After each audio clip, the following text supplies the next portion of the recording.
Naiz irratian, bigarren kafea.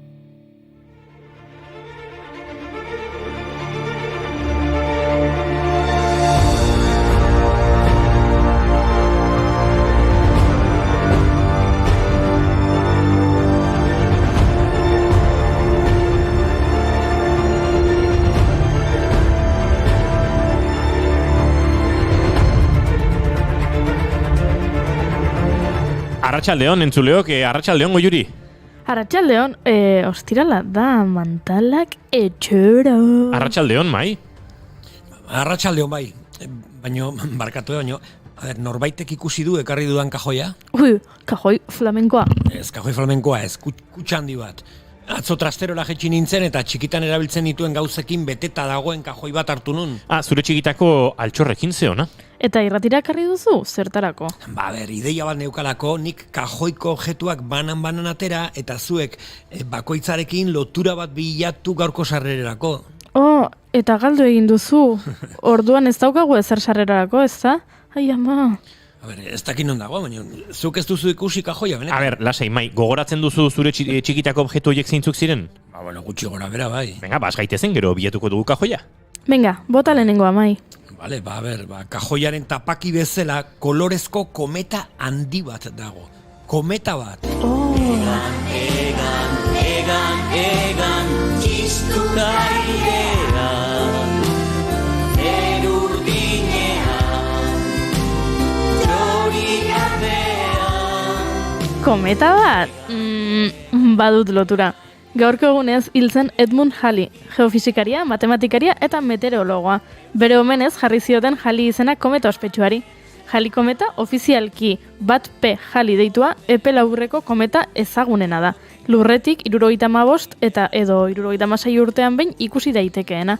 Epe laburreko kometen artean begi hutsez antzeman daiteken bakarra da. Orainik, mai, zer gehiago daukazu kajoi horretan? Kometa kendu eta barrun dago, Cinexin proiektore bat. Wow. Zuek ezagutzen duzue Cinexina?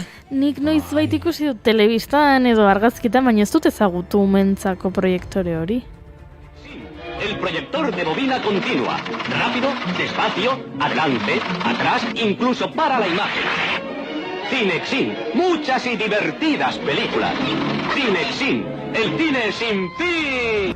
Ni txikitako oroitzapen ederrenetako lengusu artean, ni txikienetakoa nintzen, Cinexin baten bueltan daukate magia txiki xamar eta wow, zer da hau, eta ezin da gaina, zu kontrolatzen zenun aurrera, atzera, azkar poliki. Cinexinarekin lotura oso erraza da. Gaur 1957an Humphrey Bogart hil zen. American Film Instituteren arabera, Bogart historiako gizonezko zinema izarrik handiena da.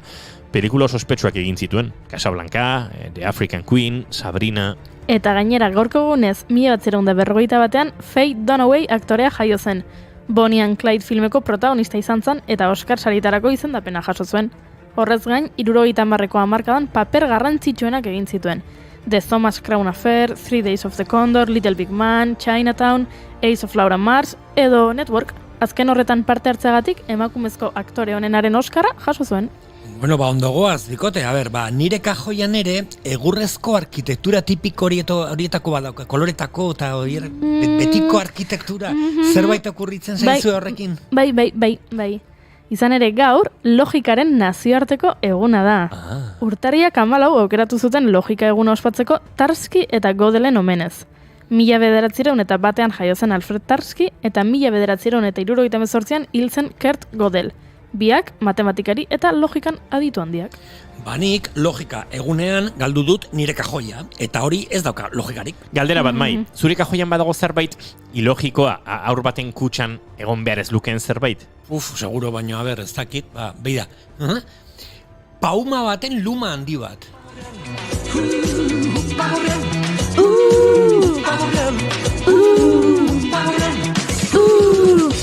A todos los que me escuchan, aquí les vengo a dejar. Zer da, Oso logikoa da. Gaurko egunez 1953an Jose Luis Rodríguez el Puma abeslari venezuelarra jaio zen. Bueno, igual el Puma esan beharrean, el Pauma esan beharko genuke, ez da? Txistako. Nik uste dut harrapatu dala maien logika. Orain esango diguzu zure kajoian txiskero bat ere badagoela, ez da? txiskero bat. Bai, txiskero bat. La barbacoa, como me gusta, la barbecue, la barbacoa. Gaurko egunez, 1940an Georgie Dan abeslaria jaio zen. Nire ustez, Mairen kajatxo hori burutazio bat besterik ez da, gaurko sarreraren gidoia egiteko eta horrelako golazoak sartzeko, ze golak. Ze decepzioa, Mai, orduan zure Jesus kajoia utxik dago? Bueno, a ver, kajoia, agian bai utxik dago, baino kajoia utxik baldin badago, lotura ezin bea daukat, Utxunearekin. Ez zertarako balia ez duten gauzekin, gaur Toni Kantoren urte betetzeguna da.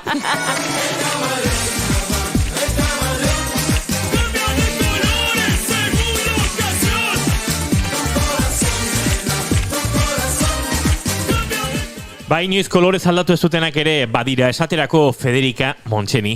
Arrazoi, 1984ko urtarriaren 14ean hil zen Federica Montseny maine, politikari anarkista eta idazlea.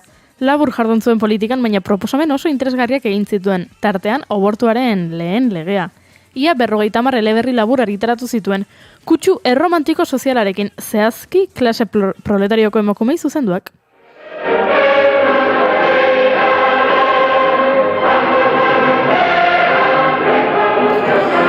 Eta okerez banago, Zora Luzen, 1909 beste anarkista bat ere jaio zen. Felix Likiniano. Espainiako gerrate zibilean borrokatu zuen buruzagi anarkista izan zen Likiniano. Parte hartze nabarmena izan zuen Donostia hasiera batean, falangisten eskuetan ez erortzeko defentsan. Ondoren, muga defendatzen aritu zen, baina Euskal Herritik alde egin behar izan zuen eta Aragoi eta Katalunian ere izan zen gerrantziar. Frantzian ere erresistentzian parte hartu zuen nazien aurka, eta badirudi Gurseko kontzentrazio esparruan egontzela. Azkenik Miarritzera itzuli zen eta bertan ezagutu zituen Hego Euskal Herritar iheslari gazte batzuk. Eta esaten dutenez, berak egin zuen eta erabili zuen Sugea eta Aizkoraren anagrama. Miarritzen hiltzen 1982. Eta gaur, hain justu, 10 urte betetzen dira Jose Luis Álvarez enparantza Txillardegi zendu zenetik. Tartetxo bat izango dugu gure saioan berari buruz hitz egiteko 2 gonbidatu bereziekin, Lorea Agirre eta Dani Goñi. Eta Josu Iztuetarekin eskiatzera goaz, Bueno, eskiatzera goaz? Ola! Eta bestelakoak egitera. Kirol probak aitzakia modura baliatuta bidatzeari buruz hariko zaigu. Guasalupek eski proba tarteko. Ui, ama. Eta logikaz ostiral honetan ez dira faltako. Kontxita Beitia eta Marimi Ugalde dagoeneko oporrak amaitu zaizkie gure amonei ere eta badatoz biak elkarrekin bueltan. Eurek ezagutu dituzte bai Txillardegi eta baita aipatu dugun Likiniano ere eta haien ikuspegi berezitik ezagutuko ditugu bi pertsonai hauek. Orain logikoena saioarekin hastea da, ezta? Jarraitu guri irratian, streamingen edo zinexinen. Askatu irudimenaren kometa eta piztu zentzumenaren txiskeroa. Oroimenen kajoia beteko dugu elkar. Arratsaldeon guztioi, urtarrilak 14 ditu gaur eta ostirala da. Ongi etorri, bai, Georgie Dan eta Txillardegi saio berean eta sarrera berean nahasitzaken saio bakarrera. Bigarren kafera.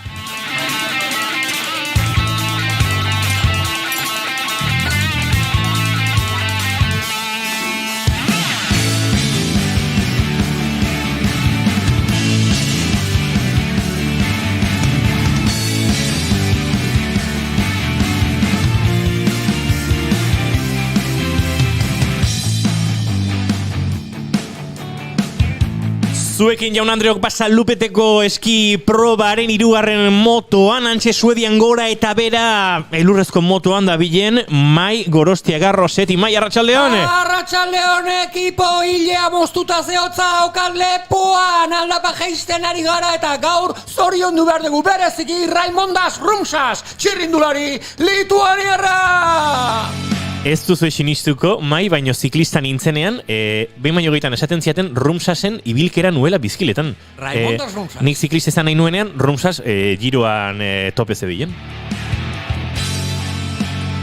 Gaur dena hausten ari den emakumea. Dena, ez dizugu detailerik emango, baino dena. Eta markak hausteko prestere ziur bigarren kafera etorri dena. Goiuri ezeiz zarandia! Que todo lo rompe, zezta biltza! Kristalezko sapaia Hausten. aukiko banu. Hori ere bai. Bueno, Pixkanaka. pixkanaka. Arratsaldeon. Arratsaldeon. Izketan ari zaizuena Uinigo Asensio Lurbide. Gaur, bigarren kafeak 316 ditu, arratsaldeak 4 eta 10. Abendua pasagenuen eta urtarrilak 14 ditu hor. Eta gaur, 3 prest gara zuekin bigarren kafeaz gozatzeko. Ongitorri, bigarren kafera.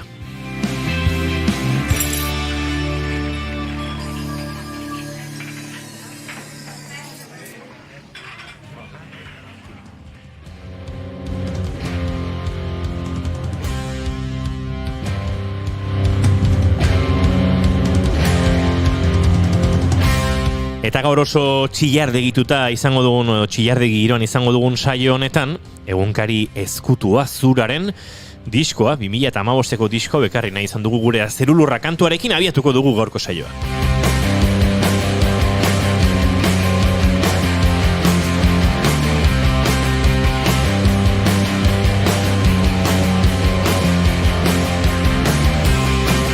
Eta maite duten tartean murgilduko gara, noski, Mai Gorostiaga Pozo, zein da zure maite duta, zer maite duzu? Beida, nik maite dut, ohiturak gure memorioan tatuatzen direnean. Ohiturak gure memorian tatuatzen direnean. Beida, adibidez, guain hile moztuta daukat, ez? Bai. Adibidez, ez dakit zenbat urte hile luzea. Orduan, dutxatzera soaz, eta adibidez, eskuan txampu pioa botatzen Claro. Eta ez du zein beste beha. Edo ateratakoan horrela burua mugitzen, ez? Kastintzeko eta zea, baina ez duzu hori egin behar, ja ez daukazulako. Eman dezagune bai, sukaldean obrak egin dituzu eta aldatzen dituzu gauzan lekuz, frigorifiko beste lekuan dau, eta igual juten zara armariura oskaiuko zerbait bila, edo frigorifika zoaz, eta baten tenedorek hemen ez daude, porque aldaketa izan dala. Orduan, bai, asko maite ditut, hori, ohiturak gure memorian tatuatzen direnean.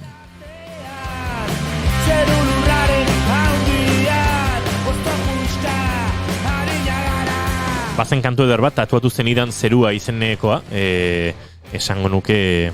Ai...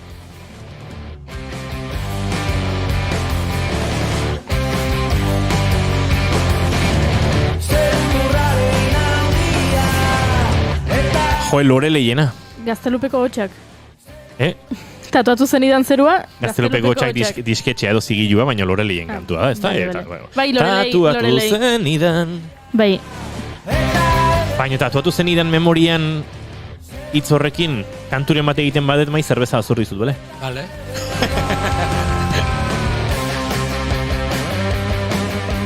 Goiuri Ezeiza Arandia zein da zure maite duta? Nere maite duta da jakitea gaur dena oberuntz joango dela.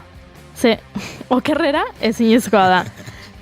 Hautsi zait zapata, takoi hautsi zait hankapuntetan nabil, edo hankapuntetan edo oinutxik baino gaizki nabil, eta bueno. Zabiltza iraupen eskiatzaile baten moduan, gutxi bera, orpoa gehiegi ezin lotuta lurrari. Eta bueno, hautsi zaizkit gauza gehiago, azu zaizkit beste hainbat, baina listo. Gertatu dira, beharrekoak. Sujetadorean ez ezu kontatuko? Ala! Bai, puskatu zait, eta gauza gehiago, baina dena ez dut kontatuko. Eta ostiralak, hobera egingo du. Dudari gabe.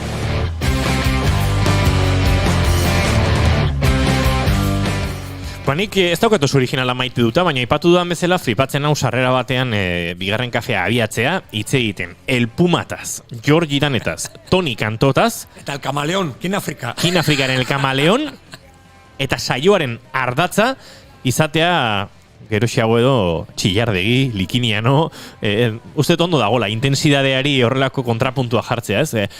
Legatze frigituari ketxupa botatzea bezala, edo? Jendea botatzen diona, ez pentsa. Hori, maite dudala naste borraste hori eta pixkate, dogmatik ere pixkatu urruntzea eta ondo dago.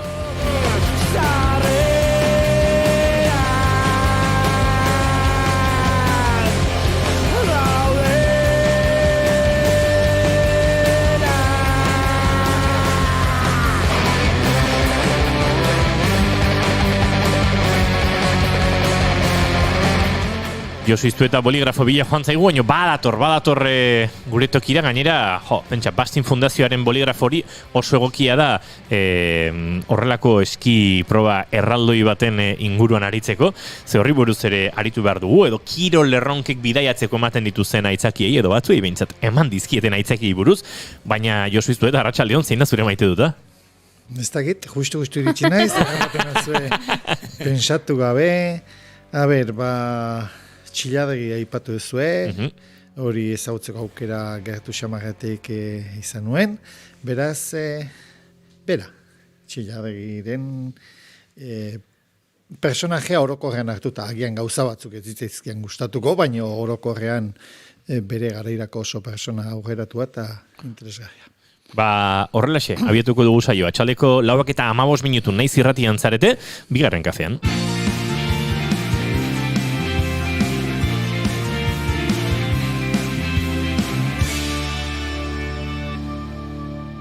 Emaiozu bigarren aukera bat egunari. Naiz irratian, bigarren kafea.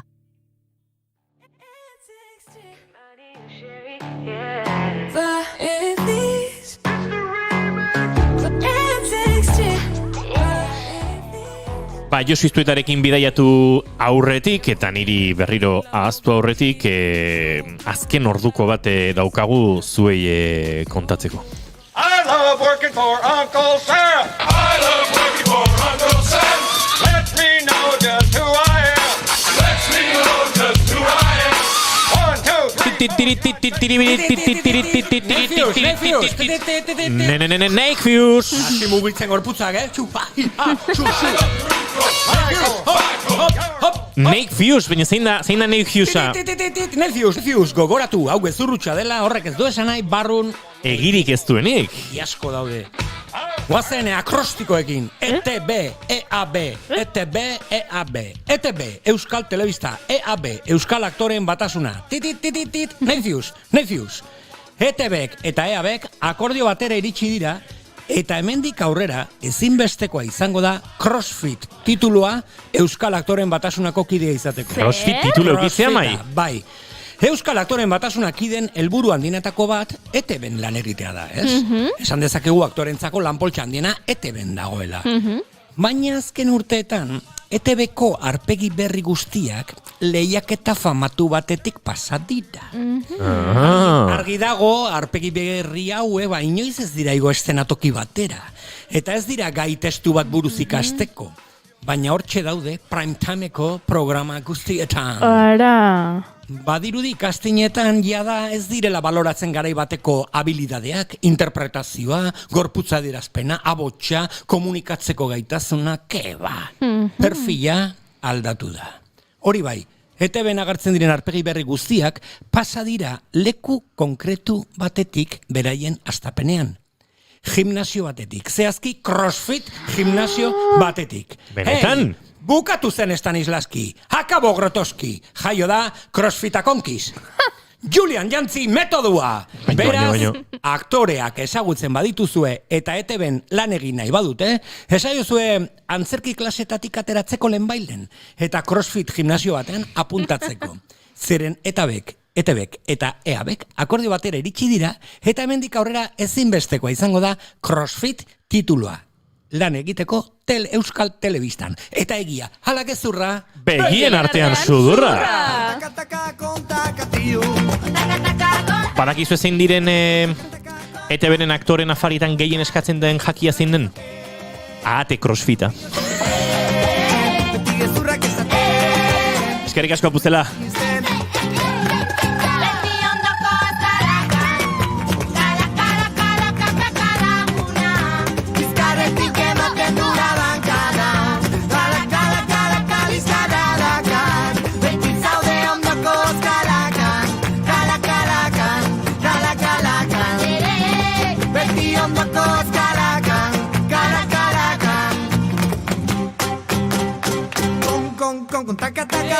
Begira nun zegoen nire kajoia! Egia da!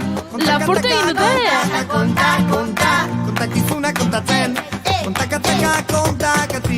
Kontakatilu giro honetan, bagoaz, pixkana aurrera. Arratsaldeko 4:20 izango ditugu segituan, eta momentu hona da, ez da ginik Suedia esan dut, uste du Suedia arundu zela, baino akaso beste leku batzutara ere bai Josu iztuetarekin.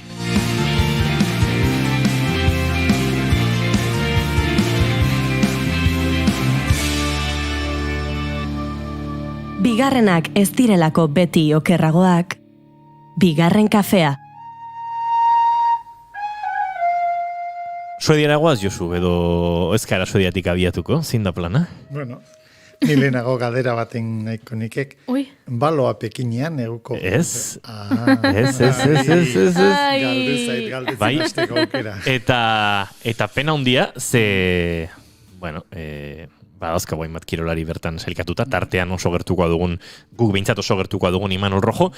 Gaur Josebari galdetu diot, ze zalantza nuen, ea eurek inoiz egin zuten, goizan aurreratu didazun lastraketa hori, baina ez dira bertan izandakoak, baina Imanol bai izango da, Olimpiar Jokotan, akaso inoizko mailarik onenean dagoen honetan, baina ez, Txinako mugak direla eta akreditazio arazoak tarteko eta bar, bueno, ez joatea erabaki dute eta ezkara bertan izango. Beraz, ez negu kirola jarraitzen gabiltzazken aldian, baina ezkara Pekinen izango. Ba, ezke joan den igandean guardin eteben elmugan ikusi. Bai.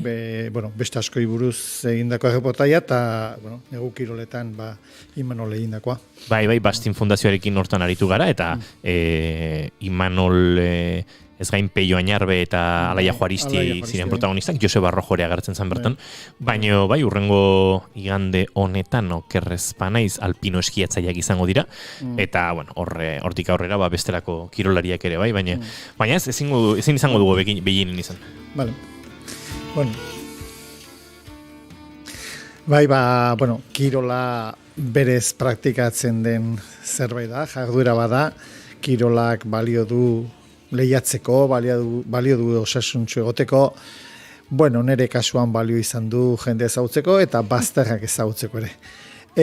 Gogoan dut, 1976an, lagun batzu nola joan ziren neguko Olimpiar Jokoetara, Antxon Bandrezan horietako bat, Austriako Innsbrucken izan zian. Aritzuntzunegi orduan lehian zen? Ez orain ez. Joain dipiranduago etorriz. Jaio gabea, igual. Ariz 2000an edo 2008an izango zen jokotan ez? Bai, hau 76. 76.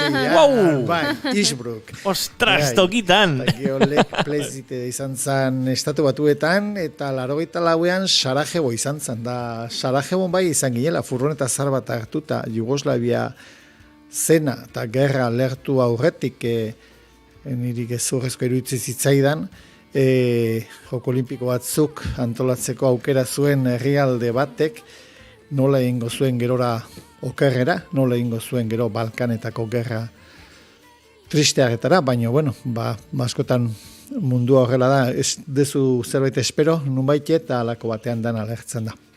Hau esan da, ez pari magoa Joko Olimpikoetara, eta nire ez nago, ikusle juteko adinean, bai, baina. Hartuko dugu beste kirol proba bat, eski proba bat hau, Suediakoa, eta da Basalopet izenekoa. Euskaldun jende desente egon da, bertan parte hartzen. Behien bat parte hartzeagatik, inoiz ez du inork postu unik lortu, eta Suediako karreraten postuna lortza izango litzake iraupen eskian aurreneko 100 artean geratzea. Hori da, Kenian 10.000 metroko proba batean, aurreneko 100 artean geratzea bezalako meritua, ez. Eta, proba hau da, Basalopet izeneko hau da, munduan egiten dan, iraupen eskian egiten dan karrerarik luzeena, zaharrena eta jendetsuena. Luzena, 80 kilometro direlako, gaur egun ultra garaian, extrem garaian ez du, ez asko ematen. Egia da garai hauetan, baina bada bai.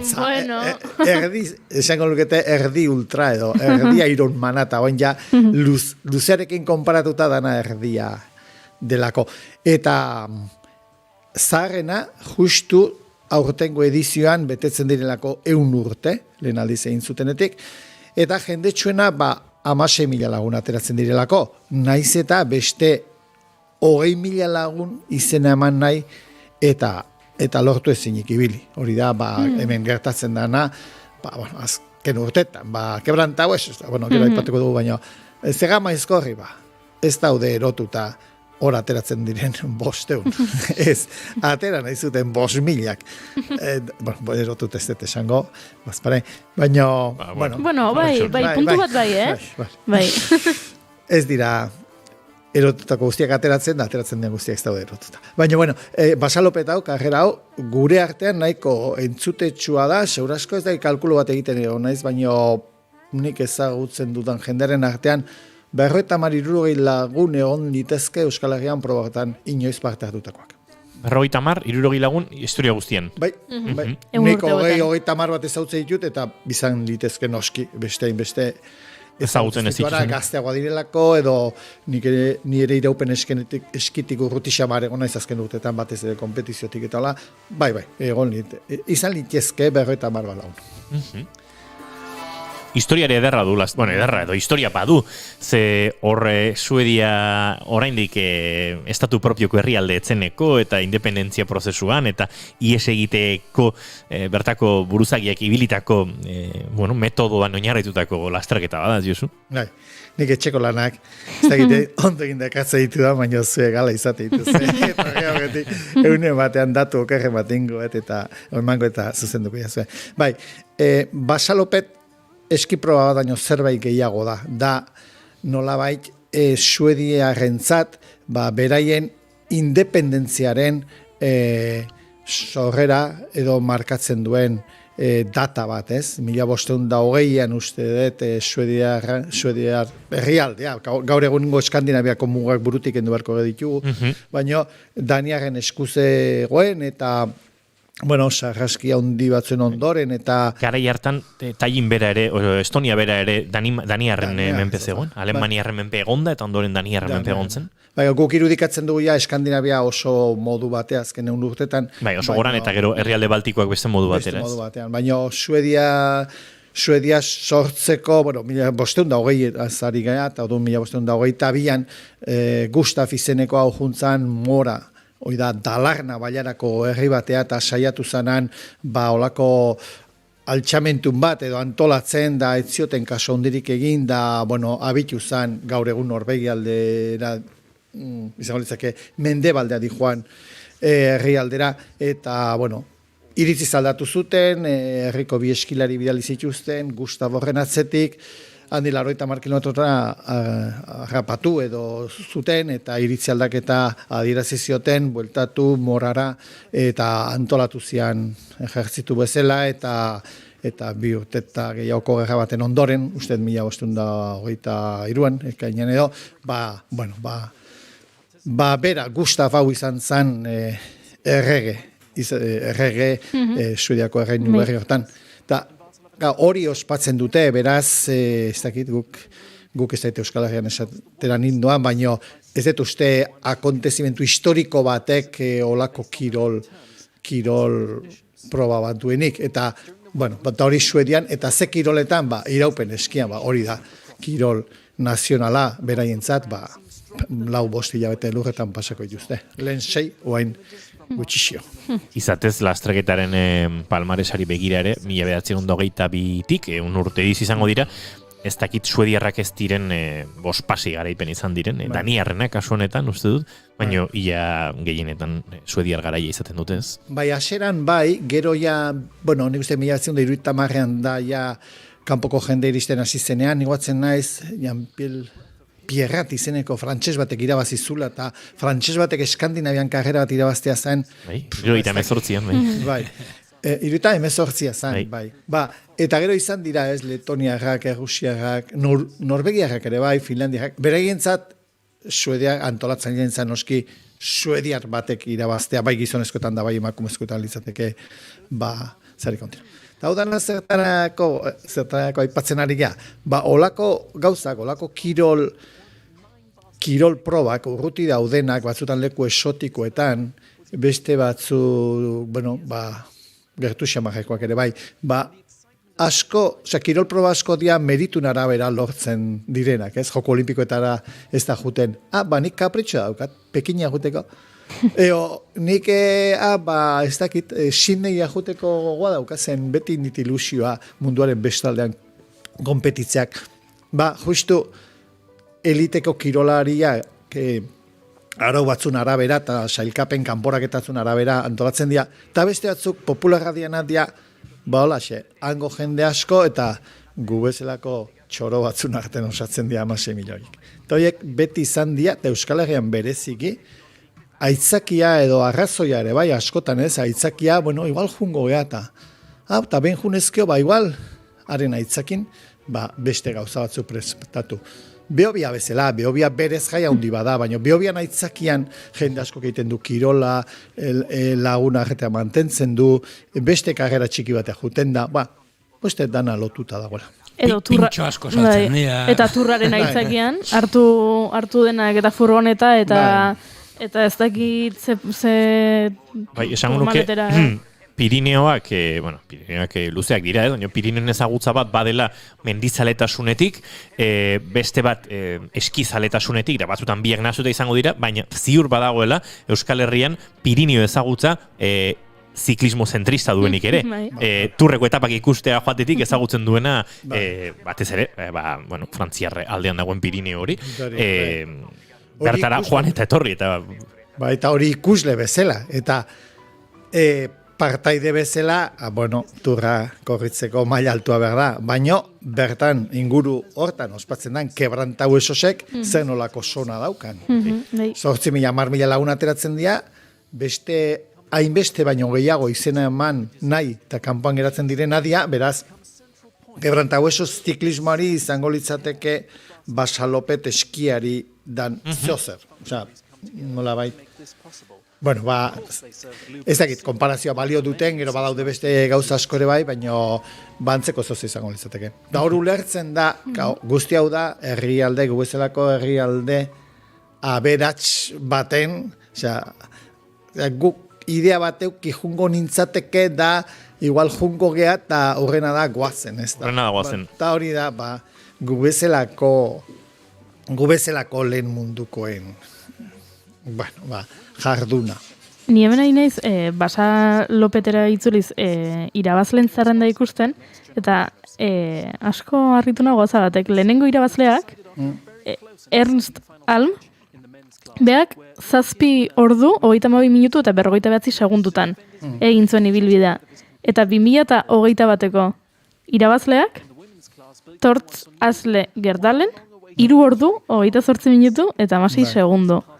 Egun urtetan zenbat aldatu dena. Izango nuke, Josuke asko zobetu ezagutzen du iraupen eskier kirola, hor teknologiaren aldaketa, eskien, nola ditzen zaio, ematzen zion produktori, parafinak eta ikaragarri aldatu direla, eta hor badagoela asko prestakuntza fisikoak ere noski baina. Baldintza asko aldakorra dira, adibidez atletismoan o igeriketan, pistaren neurria berdina da, zoru ere antzekoa, aldatu liteke uraren temperatura, kanpoko temperatura, haizea aldatu liteke, baina iraupen eskian, lehenbiziko irudi haietan ikusten da, zaitzen ma jendeatek, hemen 14 ibilbidean egiten zen antzera, ez? Ateazian, 30 lagun, elurra hutsa belauneainokoa, danak saltoka, patata solo batean jungo balia bezala, eta horrela, hemendikan, guain Tolosa tikitz egiten ari gira, baina Tolosatik Gasteizeaneko bidea bezala, 50 kilometro. Eta zazpio dut, egurrak, egurrezko eskiak auskalo bakoitza zenba pixatzen zuen, zeoinetako. Gaur egun, ino esan duen bezala, materiala aurreratu da, parafinak, pista zapalduta daude. 3 ordu eta erdi da 25 kilometro orduko abiadura baino pixka bat gehiago. Eta, karrera oso taktikoak izaten dira, oso estrategia hundikoak, 80 kilometro eta gero esprinera iristen dira, harrigarria da. Baina gauza guztietan evoluzionatu duela, bizitzak ez dakit, baina kirolak batez ere naturan edo elementu aldakor batean egiten den kirolean zen, izoztuta dagoenean, 20 pista batean jun edo elurra iduen egun batean karrera hori egin aldea hundia da. Estemi bitartez jarraitzen gaituztenek ikusteko aukera badute, ez? Bai irudi historikoak eta bai azken urtetakoak, eta egia esan, bada, ez? Festa erraldoi eder bat, Ikusgarria. Ikusgarria da, Behobia bera ikusgarria da, eta, guain mailak egiten da, hola kaiolatan bezala irtera sailkatuak egiten dira, eta bi eski hanketan jantzita, ezin da bakoitza nahi bezala ibili ezin duzu, guain eskumen eta guain eskarretara, atea izan du, inoiz, baino, han eski bat edo makil bat zapaltzen bali maizuek, gertaliteke eski hori mugitu ezinik geratzea urrengo ordu erdian, zen gainetik abitzen bada lehenbizikoa beste 3.000 antxo, ez dut esango entzierro baten pareko, baino, bai hola... Eromen xamarrean, bai. Goizeko 8:00 egiten da, leku hartza jendea guten da, goizeko 6:00 temperatura oso bajua denean, inoizko horretu izan du da, 20 piko temperaturan, uste, ez zozketa batzuk etera izan ziala, hipotermia jota jende desente, eta arau bat badagoela, ez da gize temperaturatik bera, igual inigo jakingo ezu, adibidez iraupen eskiak munduko kopan, eta 20 peko temperaturaino bajoa balima da, irtera bertan beragratzen da, ez da egiten proba hori. Ez da egitatua. Uste, torsiz, onun baita, emezortzi, zerazpetik, 20 zerazpetik. Josu, aipatu duzu, zure kalkulon arabera, 50, bat izango zirela, ez, Basalupeten aritutako euskaldunak, eta bertara, hori bidaiatzeko aitzaki ere baliatutakoak, baina iraupen eski Euskal Herrian kokatzerakoan, askotan, eta horretik galetu nahi nizunea, nondik, ez, ze, Tolosatik ari gara gaur bigarren kafe egiten, eta Tolosa bada neurri batean Euskal iraupen eskiaren hiriburuetako bat, edo hiriburua, ona Norbeiarrak arrazoi enpresarialengatik, industriagatik etorri zirenean bertakoekin nahastu eta, bakarri zuten eurekin eskiatzeko joera, eta men ondoan Aralar zen, eta Aralarren, hasi ziren asko eskiatzen. Euskal Herrian, esango nuke, Isaba inguruan ere badagoela azken urteetan joera handia, ez dakit hain zaharra den, baina gainontzeko Euskal Herriaren lurraldetan bada joera hori, horrelako lastraketa batera joateko kultura hori, Josu, edo oso hemen inguruan eta Napar Pirineoan kokaturikoa dela esango zenuke?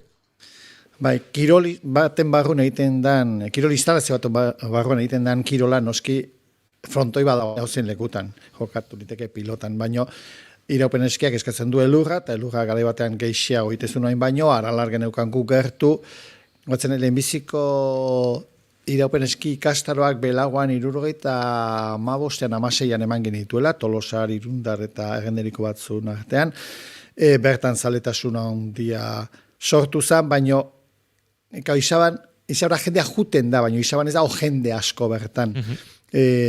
Neguko, aste zuri edo eski aste horietan, 6.000 ume Napar pasatzen dira urtero, baino geroiek batzuk uartekoa dia bestea tafailakoa bestea lizarrakoa.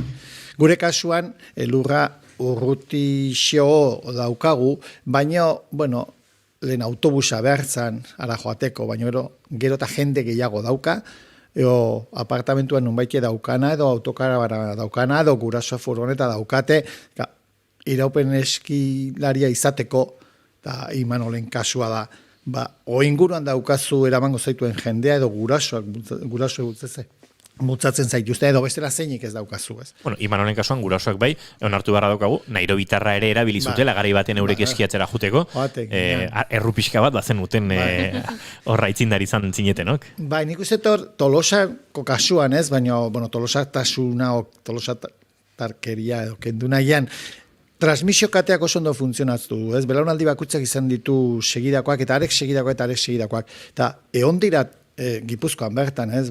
Urdaburu, Eibar, Irungo taldea, Bizkaian Bilbo aldean gehiago, Araban gutxixiago, gero, baina, Tolosan beti egonda, urtero egondi Espainiko txapelketan 2 o 4 edo, gazteak izan da aurre samaren ibilideanak, naiz eta iraupen esken aurrean ibiltzeak ez du, ez esan naizen, Frantzia eta lehen errepaso emate zuenean, etxealde. Horregatik balioan jarri behar da ez, Imanol Rojo bezalako kirolari batek munduko kopa batean lehen hogeien artean sailkatzea, hor badago ja nazio artean ikarrezko maila. Baina Espainiako txapeldun izateak ere, ez dio euskal eskiatzaile bati aukera gilerik ematen nazio artean oso aurrean egoteko ez. Gurasoren baten zuten baldin badago eta semea iraupen eskian Espainiako txapelketatara iristen bada eta podium egotzen bada, ez dezala ilusio hundirik egin, etxen ez dakala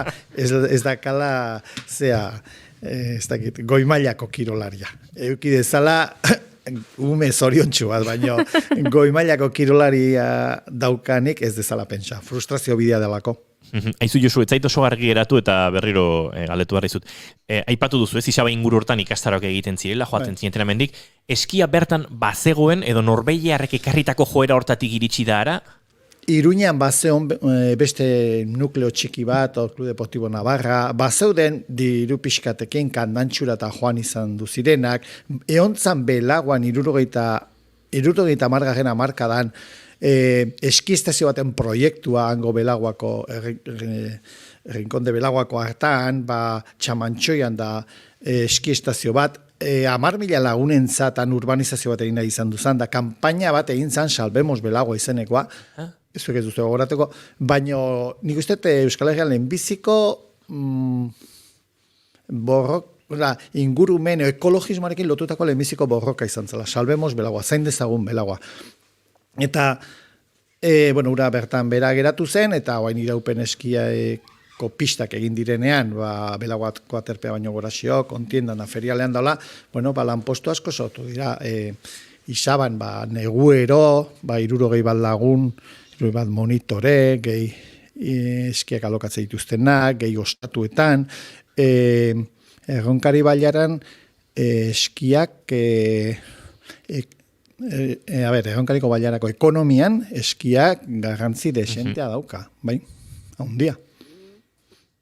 Ados. Eta udaran udalekuek. Urrutia bitu gehaziran, baina gertura etorri geha, eskiaren aitzakian, ez? Baina beste aitzaki batzuk badaude herri hontan beste korrikalari pilo bat, herri lasterketetan ibiltzen direnak. Guain mendiak du joera hundia, mendirako joera hundia dauka jendea, baina lehen asfaltoan, krosa, gaueko krosa, sanesteaneko krosa, ez dakit nungoa, krosa urbanoa, ezan krosa lokatzetakoa, 10 kilometro, 20koak, maratoia selektiboagoa. Baina bada jende bat, maratoien aitzekian da, urrutira joaten dena.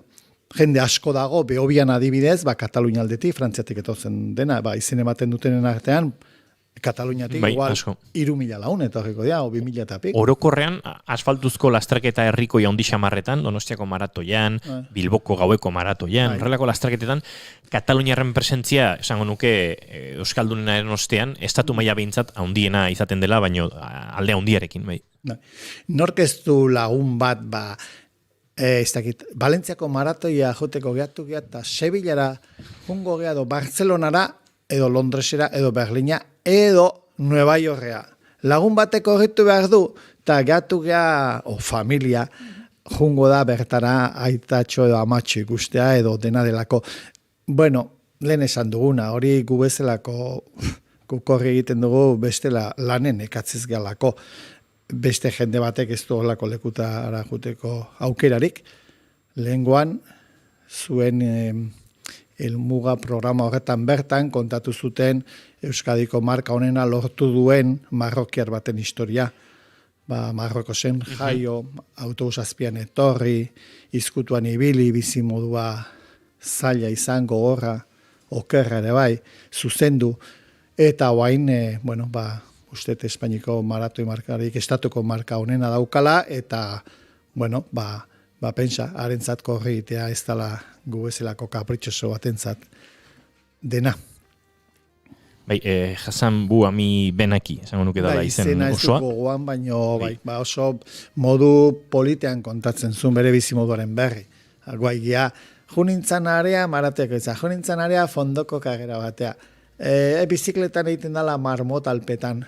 Arrauna aitzakian ere jun izan dugu, Veneziara, bogalonga bat egiten dan, arraun proba 30 kilometroa eta 5.000 ontzik parte hartzen dute baldintza baka da, arraunean izan behar duela. Izan liteke arrauna Veneziako gondola, izan liteke arrauna Valentziako tosta zaiteko modua, hemengo trainerila, Alemaniako piragua, Bankuak mugikorra izan dezake, Bai. finkoa ere bai, bai. eskifista izan daitezke, edo trainero ondian, Ondia, bai. Kriston festa da. 5.000 ontzi ateratzen dira, eta hango Veneziako kanaletan, eta festa izugar, ez da azken urtetan egin den. Eta karrera proba festa horren sorrera etzen Basalopet bezalako gertaera historiko baten ondorio. Izan zen, uste 74ean, Venezian jasi ziren kezkatzen motordun ontziek abiaduragatik zer sortze zuten, ze hango etxetan da, Venezian bezalakoa izan da, ze kalte sortzen zituen, sortzen zizaken gerora. Eta hori izan zuten, indartu behar ditugu motorrik gabeko ontziak. Eta hori zuten olako festa moduko bat, eta horrek hartuzun ospea, indarra, eta guain da festa handi bat, pixkat, hasi zen barko handien abiadura moteltzeko rebindikazio bezala, eta gaur egun da festa handi hori. Ez da egite oso ondo nola esan dugun izena, baina Hamid Ben Daoud benaki. Ez da egite buruan neukan izena ez dugula oso ondo esan. Maratoilari marrokiar euskal herritar den horren inguruan. Hamid Ben Daoud benaki, hori da izena. Ez da egite oso ondo nik nola esan dudan, baina nire burua zuzentziarren besterik gabe. Nik izenak ez ditut errez gogoratzen, errez gogoratzen ditu gehiena, baina beste hizkuntza batekoak, zaila egiten zen. Aurreko asteburuan Elgoibarren nazioarteko krosa, Euskal Herrian den krosik onena, bertan izan zen Hamid, uste dute 19. helmuratu zela, bertan herrialde askotako atletak ziren lehenengo gehitoki horietan, eta han ibili ginen izenekin dantzan, eta oraintxe uste nahastu ditu dala nik neuk kirolari ezberdinak, baina bai. Lan bidean ez dakazu erreza, zen batzutan irakurri egite dituzue, eta bestetan entzun egin beharra dauzkazu. Idatzizko kazetaritzan erresa da izena kopiatzea, baina zuek ahoz esan behar badezue, suediar baten abizena edo letoniar batena, komplikatu esan bajaretatu zaizu. Askotan galdetzea bezerik ez izaten. Bai. Eta horre argitzea, ze bestela urtetan egon zaitezke txirrindulari baten, edo eskalaze kirolariren izenak gaizki esaten, eta aldala ondo esan behar dira. Gaur Humphrey Bogartren urteak, eta nire aitak beti izaten zuen Unprei Bogart. Bai. Zaukal motiborik beste modu batea esateko.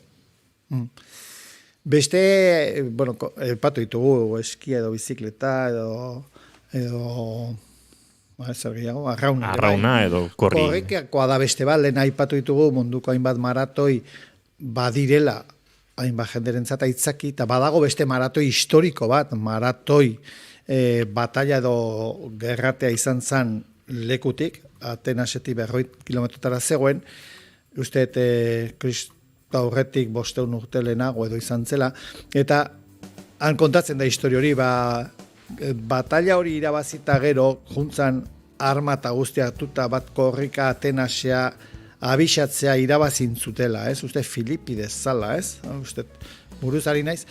Eta, uste dut baiez nik ere, Bai, Filipides uste zala. Eta odun, iritsi zan dalako bat ere zan zu. Irabazi dugu eta seko hiltzan. Hilez palitzi igualetzan hain famatu egingo, baina, hiltzan eta odun.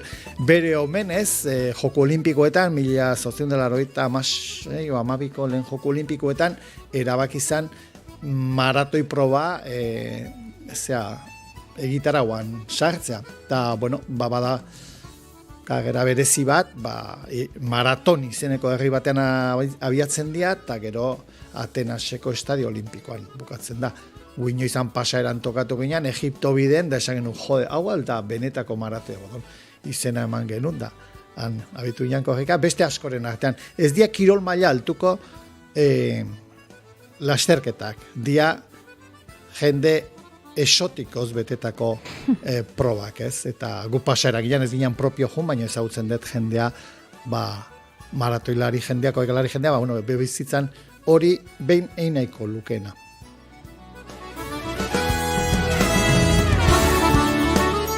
Astea abiatu genuen astelenean nahi gabe ere kirolari buruz hizketan, ez da ohiko egia bigarren kafean, eta asteare amaitu dugu Josu Iztuetarekin kirolaren aitzakipean edo bidaiatzen, beraz, zera falta zaigu bihar goizean ganbora igotzea edo txilokira edo. Nik ere itzit egiten dut errezago kirola egitea baino, Nik ezala pentsa Bueno, gaur. kirol pixat inguan, hainbeste hitz egiteko. Begaraian baino, azken urtetan oso alpera. Aizue, Josu Iztueta agurtzeko orduare iristen ari zaigu, Iñaki Diegezen kantu eder honekin, Inpostoreak kantu honekin, egingo dugu, arratsaldeko 5:00 bidetxoa, eta segituan gonbiatu gehiago, aipatu dizuegu gaur Txillardegiren inguruan aritu behar genuela, eta dagoeneko hementxe prest dauzkagu. Tartetxoa tartuko du kantua eta publizitateren artean, kafeare eskaintzeko, ze bestela bigarren kafea kafe eskaintzari gabe ez da bigarren kafe izango, eta izango gara segituan zuekin bueltan. Hementxe, Naiz Irratiaren sintonian, bigarren kafean, Josu Iztueta, mila esker, Bai, zuei. izan ondo. Agur.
Naiz Irratia. Estallidos du izena Jule Goikoetxea filosofo politiko, idazle eta irakasleak Albert Nogera, jurista eta politologo kataluniarrarekin batera osatu duen azken lanak. Zehatzago esan da, estallidos, revueltas, klase, identidad y cambio politiko, leherketak, matxinadak, klase, identitatea eta aldaketa politikoa. Denok ezagutzen ditugun azken urteetako estandak dauzkagu Europan bertan, estatu Espainiarra izanik adibidetako bat, baina baita ere Frantziar estatua, bai jaka horiak, bai geto horietan, la Baldie izeneko, auzo getitizatu horietan egondako estanda desberdinak azken hamarkadan ere, azken 15 urteetan, eta gero bestetik dauzkagu munduan ikusi genituen Tuneseko estanda desberdinak, Turkia ere egondakoak, Egipton eta Libian, orain dela pixka gehitxo, baina ez horren beste, eta gero bestetik esan moduan dauzkagu Latinoamerikan, azken aldian eman direnak, 20. mendeko eskaera askorekin datoz estanda horiek, baina badaude estanda horietan ere berriak, guztiz berriak diren, eztabaidak eta antolakuntza eta esperientzia prozesuak, ezta? Eta orduan, pixkat liburuan nahi izan deguna da aztertu alde batetikan zergatik ematen diren estanda guzti hauek, zer daukaten horien artean, zer da bereizgarria, zer daukaten amankomunean eta zerk ezberdintzen dituen. Estandak amankomunean dutena zer da, bat dala populazioak egiten dituen populazioak bide legitimo edo kanal legitimoetatik eta aurreikusitako, beraz, kanal legitimo horietatik egiten dituen mobilizazio eta eskakizunak. Bai? Alegia sistemak jodezagun jartzen ditu adibidez, parlamentuak eta jartzen ditu alderdi politikoak, ez? Suposatzen da, ordezkarien bidez, herritarren eskaerak eta abar, ailegatzeko, ez, parlamentuetara eta hortikan legeak egin alizateko eta hortikan gobernura pasa alizateko. Guzti hori krisian dagoen heinean, beste hainbat elementurekin, zer gertatzen da, jende askok ez duela ja, tradizionalki izan duen bidea, bere eskaerak mai gainean jartzeko. Esan moduan alde batetikan deslegitimazio batengatik noski zerikusia duena ere impotentzia batekin, alegia alderdien eta antolakuntza tradizionalen impotentzia batekin. Ez da, orduan ikusten dugu nola, orain arte jende asko sistemaren barrutik egiten zituen eskaera horiek, orain sistema horren kanpotik. Adibidez, herri indigenak ez dute izan ordezkaritza formalik, ez dira izan sistemaren parte, eta beraz, beraien politikan parte hartzeko era beti izan dira estanda.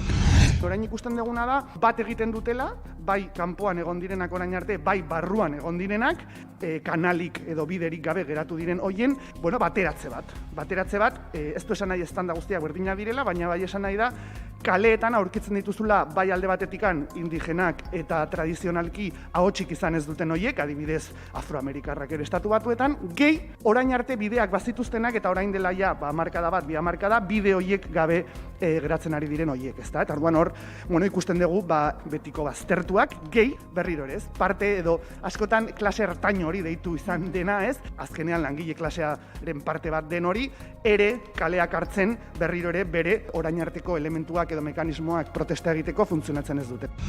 Manifestazio bat egoteak ez du esan nahi estanda bat dagoenik, hor diferentziak ere egiten ditugu eta baita ere ezberdintzen dugu iraultzatik, ez zer dan estanda bat, zer dan matxinada bat, zer dan iraultza, eta beraz, hor berriro ere protesta egiteko forma desberdina daude, baina bai ikusten duguna da haserre oso zabaldua eta zerikusia daukana pobreziaren zabalkuntzarekin, miseriaren zabalkuntzarekin eta esango genuke neoliberalismo patriarkal eta kolonialaren gobernatzeko mekanismo hoiekin zerikusia duena. Informazioaren aria. Naiz irratia. Nik uste dut lehenengo akordetik argi dagoela, ze talde ariko garen. Hilak diskoarekin etorri da Kenoia, bueltan ez, esango dugu, disko berriarekin. Ze bueltan, ja urte bete, esango dugu, gutxi gora bera, esan zutela bueltan etorriko zirela. Hori berak kontatuko digu, xai bandini gurekin daukagulako. Bide berri bat ez gaela hasi, baizik eta jarraitzen dugula, ez? Izan dugu oso urte guretzako frenetikoa, ez? Begaurkitu gara, talde bezala, proiektu bezala, eta gainera, idean, gauza asko pasa zaizkigu, ez? Eta haien artean, erabakitzea, disko berri bat ateratzea, ez? Hau, hilak. Gure Kerobearen 20 urteak ospatu nahi genituen vinilo bikoitz batekin, konstelazioa detu genion, eta Claro, baina hain harrera beroa izan zuen gure komunidadean honek, ostras, esan genuela, musikari gara, talde bat gara, zerratik ez ospatu, lagunekin, zaleekin, 3 kontzertu. Eta horrek ere, harrera hain politia esan zuen, ez eta hain gustora egon garen ezen saiatzen, eta ez dakit nola esan, berriro talde bezala, ezta? Orduan hor kantu batzuk zeuden, nintuenan ikonposatuta, eta esan genuen, pena merezi du, jarraituko dugu aurrera, disko berri batekin. Espero ezagun martxoak 12an, kafe antzokian emango dugun lehenbiziko kontzertu hortan ja, normaltasun batean egotea, baina ez baldin bagaude, aurrera jarretuko dugu, eta aurrera jarretuko dugu, txiko, ez? Zer ingo diogo, ez? 8 abesti dira, kantu bakoitzak, hitz egiten du, guk asmatutako globo espazialetan pasatzen diren gauzei buruz, ez? Hori zen ideia, eta orduan, eskatu genion Arrate Rodriguezi ilustratzaileari posterra egiteko. Ezakizu zenbat ordu sartu genetuen bera eta diok, pentsatzen, nola, ezakiz zer, imaginario hori trasladatzen, ezta? Guk pixka bat trasladatu nahi genuena da 2 gauza. Bata, orain gizarte hontan edo daukagun teknologiarekiko daukagun fedea, determinazio teknologikoa, teknologiak salbatuko gaitu, eta kitxo, bai? Eta berdin jarretzen dugu, bai? Planeta guztiatzen, eta berat luze bat. Eta gero, nola hain erraz komunidadeak, pertsonak, bihurtu daitezkeen oso komunidade terribleak. Hau da, komunidade fascistak, komunidade autoritarioak, ez? Oso tribalak, hau ez da perilatibo, oso tribalak, eta orduan, kantu batetan adibidez sakrifizioi buruz egiten da, iketak, maitasuna eta bat. Oiun hona adibidez, da oso niretzako oso kuriosoa da, zein eta da, pertsona bat nola ohartzen den, nolabait, iraultza egin zuela besteekin, baina egia esan, ez zegoela iraultzaren poesiarik. Hau da, ez zegoela benetazkotasun bat iraultzan, ez?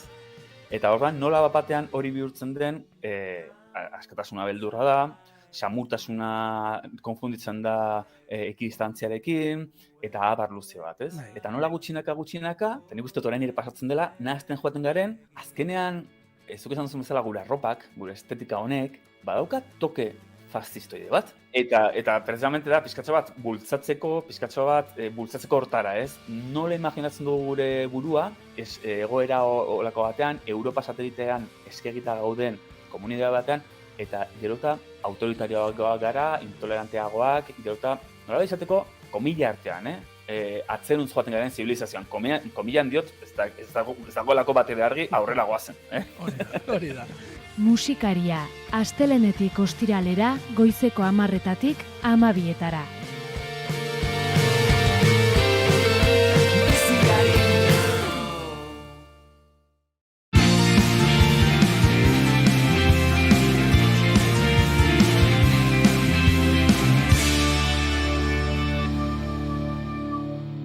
Emaiozu bigarren aukera bat egunari. Naiz irratian, bigarren kafea.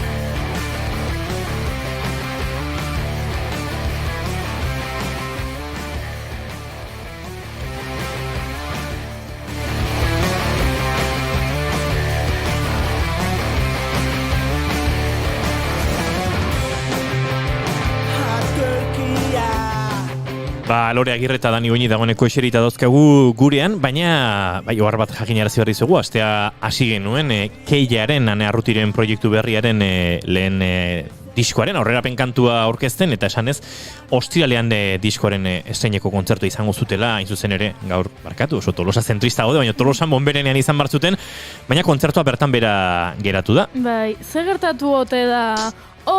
koronavirusa! Bai, harrapatu die, eta bertan bera geratu da, gaurtzen, gaueko 10:00, baina ziur laiztera aukera dukiko dugula kontzertura joateko. Egia esan, bata besteren atzetik da biltza, pentsa diskoa beran grabatu zuten, Inigo Irazokiren estudioetan, Inigo Irazoki positibo izan zen abenduan, beraz bere proiektu guztiak atzeratu egin ziren, baita Keiarena ere, ondoren nahasketa prozesuan zebiltzala, beste taldekideren batek eman zuen positibo, eta orduan nahasketak eta, pixkat gain begiratzeko ere arazoak, orain kontzertua, Han eta konpainia gauza bat, honeko kerra gora joateko aukera gehiagirik, ez daukat da honeko. Pasa duzu edan, martxa hontan, eta... Eta ez adila inor jun gaur bonbereneara gaueko 10:00 ze ez dago kontzerturek. Eta bestela joan eta trago bat hartu. Bueno, bai.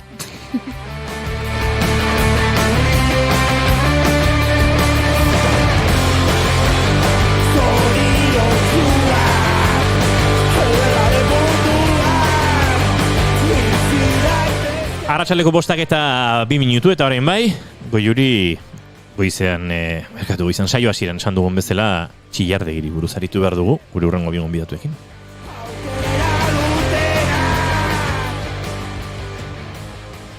Gaur 10 urte bete dira Jose Luis Álvarez enparantza Txillardegi hiltzela. Ez da erraza lerro gutxi batzutan Txillardegi nor izan zen laburtzea. Ingeniari, pentsalari, hizkuntzalari, eragile eta idazlea. Edo abertzalea, sozialista librea, idazle polifazetikoa, euskara batuaren aita. Jean-Louis Davant idazle eta euskaltzainari lapurtutako hitzetan polia hitzindaria.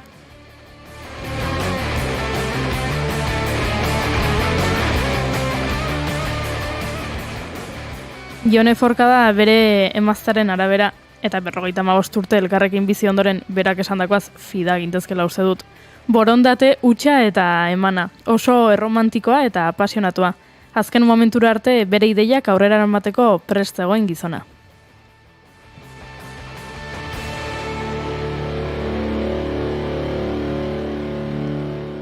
Bi 2012ko urtarriaren 14ean hiltzen Txillardegi. 10 urte gutxi dira pagadi bat azten ikusteko, baina Txillardegi berak esan zuen bezala fruituetan ezagutzen da zuaitza, eta haren sorkuntzaren fruitua galtzeko arriskua ere hor dago. Ze 10 urte asko dira, gehiegi, Ahaleginik egin ezean, datozen belaunaldiei Txiardegiren irudi osatua eskaintzeko. Merezi duen aitortzaren zai jarraitzen du familiak.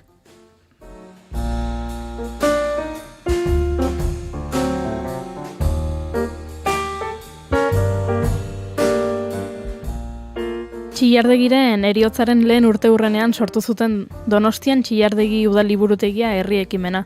Donostiako liburutegi nagusia horrela izendatzeko. Proiektua etzen aurrera atera, baina orain 10. urteurrenean zorrorik kitatzeko modu ederra izango litzateke izen aldatzea.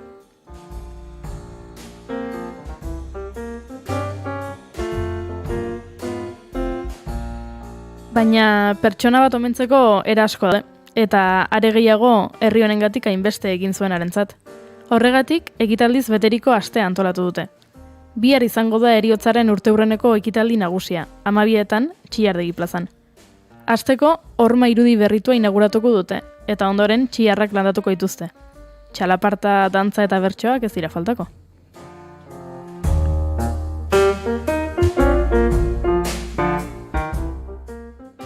Urtarriaren 18an, asteartez, Jakin Fundazioak prestatutako 2 liburu aurkeztuko dituzte. Txiardegi Euskalgintza eta Txiardegi Intelektuala eta Gizartea.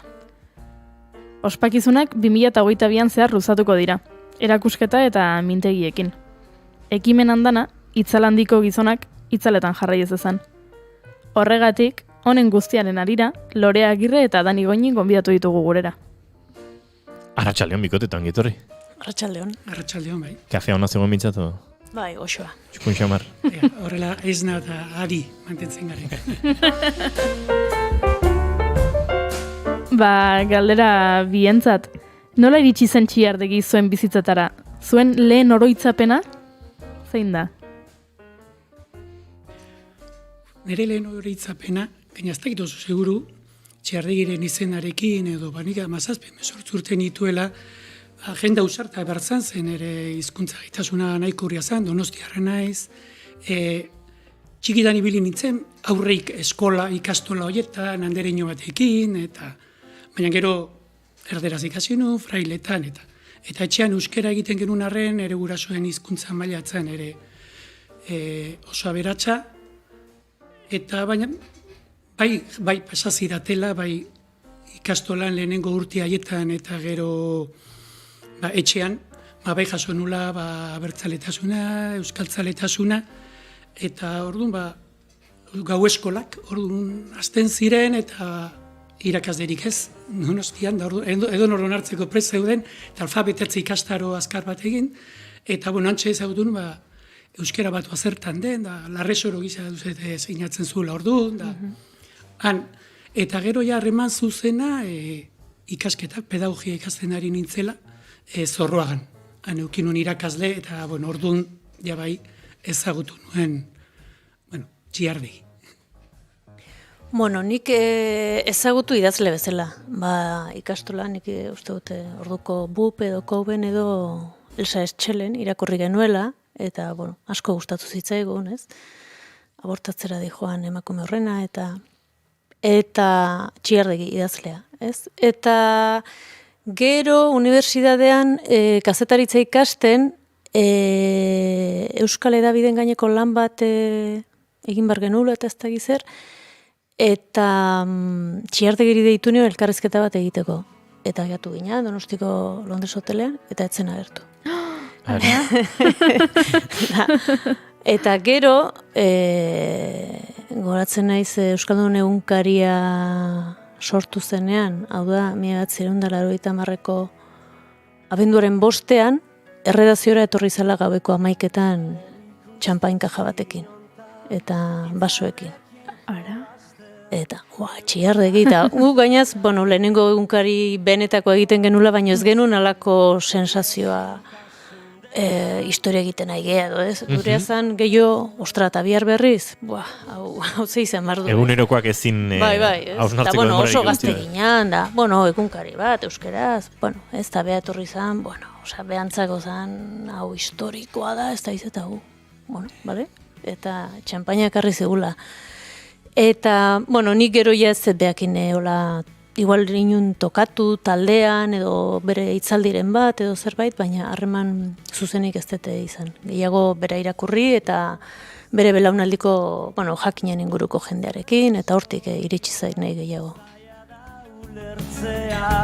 Bestearen egia, baina kantatu nahi du. Aipatu dugu, gure artean famatua den proiektu hori, Donostiako liburutegiari Txillardegi izena jartzeko proiektu hori, eta aipatu behar dugu, duela 9 urte, Txillardegiren heriotzaren lehen urteurrenarekin batera, Donostiako 17 idazlek sinatu zutela eta eskatu zutela udalean izan aldatze hori. Eta arrazoi garbirik eman gabe, bai PP, PSE eta EAJek ezetza eman zutela proposamenari. Nolakoa izan da proposamenaren ibilbidea 9 urte hauetan?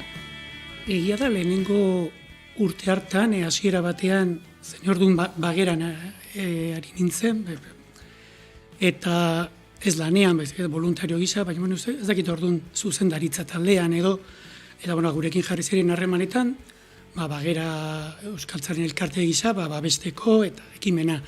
Baina, bazirudien, udaleko kulturaldeko teknikariak eta onespen guztiak ematen zituzten, baldintzak betetzen zituen, eta aurrera egingo zuela, ez? Orduan, sorpresa handia izan zen, ezetza. Guretzat, garbi zegoen horrako aitorpen bat merezi zuela, eta, ez zitzaigun burutik pasatzen, ez? Ezetza izango zuenik. Baina, ezetza izan zen, eta gaina jarraitu du, ez, orain arte.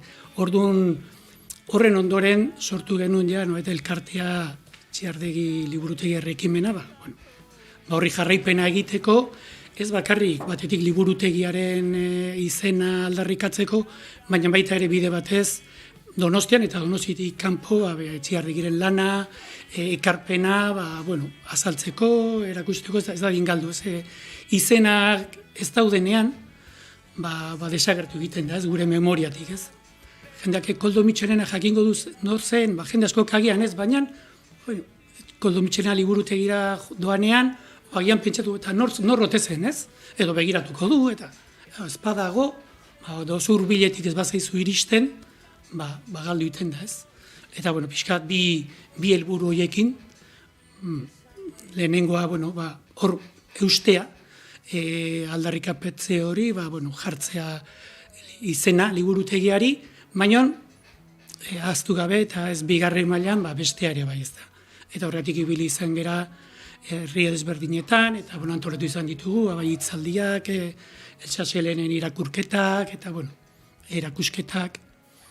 Justo gaur da 22ko urtarrilaren 14, eta bueltak ematen zifrei 14ko urtarrilaren 22an argitaratu zenun artikulu bat, Miren Aitziberreneko zergatik, galdera hori erantzuna dago, edo oraindik ez dakigu zergatik. Ez, etzan erantzun, eta gainera horatzen naiz oso laur, horrekin ez dute horren beste, ez duen horren gogoan, horatzen nuen hori idatzi nuela, beraiekin, nolabait harreman bat izana nuelako, ez da? Miren Azkarate Txillardegikin batera irakasle izan nuen pedagogian, berak euskera teknikoa ematen zidan, talde txikia ginen, tristea da, kurso zubi hori irakasdentzat antolatuta zegoena Zorroagan pedagogia egiteko gehienok ikastoletako irakasleak eta ginen, ez ziguten hasiera batetan euskeraz ikasteko aukerarik eman, orduan talde txiki bat bakarrik borkatu genuen, eta berala lortu genuen, oso gutxi pasatu ginen, erdal taldetik euskerako horretara. Hantxe izan nuen Miren ere irakasle, bera euskerarena, Txillardegik soziolinguistika, ezagutu nuen bera, Aitziber, gero zinegotzia zen udaletxan, bageran ezagutu nuen, bageraren sorreran, bageraren lehenengo urtetan, mintzalagunek ekimena, bera izan zen, Aitziber jertza sortzailetako bat bera, eta beste, izenekin oso txarra naiz, ez Josu bakarrik, Josu ez, ni bai, oso txarra, hiru ziren, nolabait ideia hori izan zutenak, ez da? Eta gero, Eneko Goia ere, ikasbidetik, ikastoratik ezagutzen zuen, era nahi gaztenaren, kurso berekoa, edo bat gazteago zan, eta, haiekin harreman horretik zuzendu nintzeien beraiei, ez? Eta galdetzen bat, nolatan, ez, zergatik. erantzuna, ez dakit uzeteneko goiak erantzun zuela ganez, bueno, daniri norbaitek galdetu ziolako kazetariren batek, ea zergatik esan zuen, bueno, danik jakingo du, ez dani goinik zergatik ez, eta, bueno, hortxe geratu zen.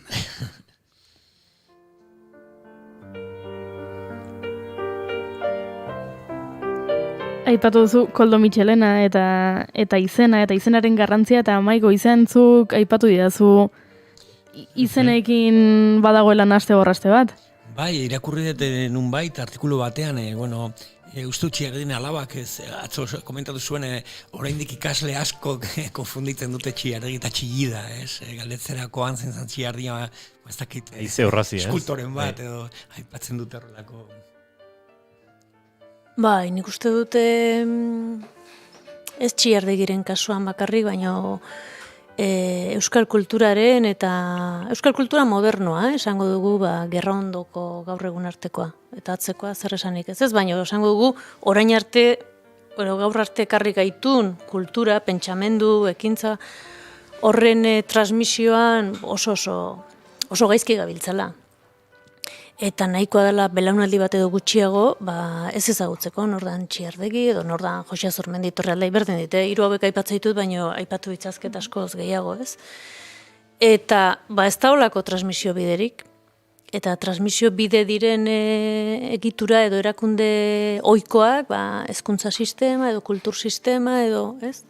Edo edabideak edo ez da olekurik horretaz hitz egiteko edo transmititzeko. Orduan, transmisioa da kasualitatezkoa, edo etxean, halako etxea tokatu zaizulako, edo lagunak, edo ingurunea, edo beste, baino ez da bola ezer esateko, ez da, nik uste arazo larri badaukeula. Besteak beste, belaunaldi hau Txiardegi eta guzti hauek, gerra ondoren berriro euskara zentroan jartzen, berriro ez, lehen aldiz zentroan jartzen duen belaunaldi honek nik uste onarpena behar dula, eta bereziki justizia inbertzaiela, ze hauek induten lana. Eske ez da sinistego, handik ni harritu iten naiz, ez? Beti dago ze gehiago zerrez, ikaragarria da, ez? Eta hemen gaude irrati hontan euskaraz hitz egiten da, besteak beste hoien lanagati da, ez? Baina bai, transmisioekin problema latza dauka.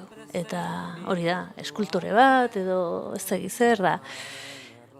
Normala da, ez badao. Beste gauza batzuk jakiten ditugu, ez dakit, ametxetan bezala esnatzezea eta hau jakin dut, ez? Hor dabiltza, ez? Airean dabiltza eta sartze zaizkizu azaletik, ez? Kultura, hizkuntza, musika, pelikula, idazle batzuk ezautzen ditugu, ez? Ez da inungoak eta denok zaitzen ditugu eta hemengoak, ez? Hor, ustete asko daukula hobetzeko. Gainera sortzen da, ez, transmisioan, pixkat figura etereoen errealitate bat nik gogoan dute Maili, Txiardegiren alaba irakasle izan nuen Tolosan ikastolan, baina horrez gain Tolosan ikastolan garai batean egokitu zen, ez, Kurt Wig eta besteen bat euskaltzale eta pentsalari ikastea, eta tartean Txiardegi, baina noski, hor zaku batean, sartu dizkizute batzuk, eta hori joan da, eta hori da referentzia, ez baduzu bestelako estimulorik, ez dakit, gaztelerazko kulturan, Lorcaren poesia ikasi bagenu bezalaxe, berdin. Eta badu, ez, bere biziko garrantzia ulertzeko, ez dakit, euskaltzale sentitzen garen, eta zergatik sentitzen garen euskaltzale, eta zer dagoen euskaltzaletasun horren atzean, ez? Eta hor, bi hoidani, galera bat, ez? Eta gaitzerdi ikastolan Krubit edo Txiardegi entzun bazenu. Ne uste hori ere oso gauza exotikoa izan ditekela. Garai batekoa, ez da gaur egun, baina irakasle bat, edo ikastola jakin bat, edo sensibilidade bat duna. Bestela, iruditzezat hori oso arraroa dela, ez? Beste 1000 pentsalari edo idazle ezagutzen ditugu. Baina, gero egia da, modu etereoan esan entzun izena, agian azterketa ematen zerbait dago, ez dago, baina ez sakondu gabe eta ulertu gabe benetan ze zentzu duen guk hori ezagutzeak ze zentzu ematen digun, ez? Eta zentzu betea ematen digu, euskaldun herritar eta hiritar izateko oinarriak hauek jarri zituztelako, ez? Orduan, bada ez da kultura orokorraren kultura orokorraren ezagutu behar dira, baita ez da hori bakarri baizik eta. Hori da, gehiago da. Eta euskaldun bezala bizitzeko, Txiardegi eta beste batzuk landu zuten da ekarri ziguten, modu fundazional ekarri zuten soziolinguistikaren oinarri minimo batzuk ezagutzea beharrezkoa da. jakiteko, hemendik kanpo kaleratatzeanean, mundu linguistikoki injusto batera zoazela borrokara, o bizitzea, eta zuk erabakiko zuzer egin, baina jakin hori badagoela, ez? Osa, gure eguneroko bizitzako gauza dira, ez? Orduan importantea dira. Lorca ezagutzea oso ondo da, eta Lorca bereziki ondo egon liteke, beste batzuk baina asko zobeto, baina hauek eske gutzako oso funtsezko dira. Nik bizat irakaslea izan ezen atletik ere ikastolan, azpimarratuko nuke hori, noski eskolan aipatuta ere, baina beti da une baten, ez da, horrekin bakarrik ez gera gelditzen. Gaztelaniaz niri ere bere garaian aipatuko zizkidaten, ez da, Gongora, Camilo Jose Cela, baina ordun bakarrik izan balitz, astutan ituzke. Gero gertzen da gizartean eta telebistak eta honek eta behin eta berriz ekartzen dizute, bai, egia da, hane atera zen ura, ez da. Ikastolan txillardegiz hitz egiten bada edo kruzbik momentu baten, gero handik urte eta beste gehiagorik ez badago, joan eginda, ez? Eta orduan txillardegi, txillida, normala da nasketa hori gertatzea, ez? Eta Lorca aipatu dugu, baina lehenik gaur egon ez begiratzen ze, goizan ere, ez da, liburutegia eta kale izendegia, eta emakumeena ez dagoen bezala, ere oso selektiboa izan da, ez da, eta nolabait euskal kulturarekin, euskal nortasunarekin zerikusia dugu guztia, baztertua da, eta nolabait gure memoriatik desagertua, ez da, eta ez begiratzen, ze Lorca beti atatzen da, oso ondo Lorcak bai, ez da, Lorca gune horreten badugu gertutasun bat, arekiko, ez, gaina fusilatu zuten, bezatu baina Euskal Herrian dugu aldi berean lauazeta, ez, dugu lauazeta eta begiratu egin dut. Eta orduan, Lorcak Euskal Herrian plaza eta kale izen gehiago ditu lauazetak baino.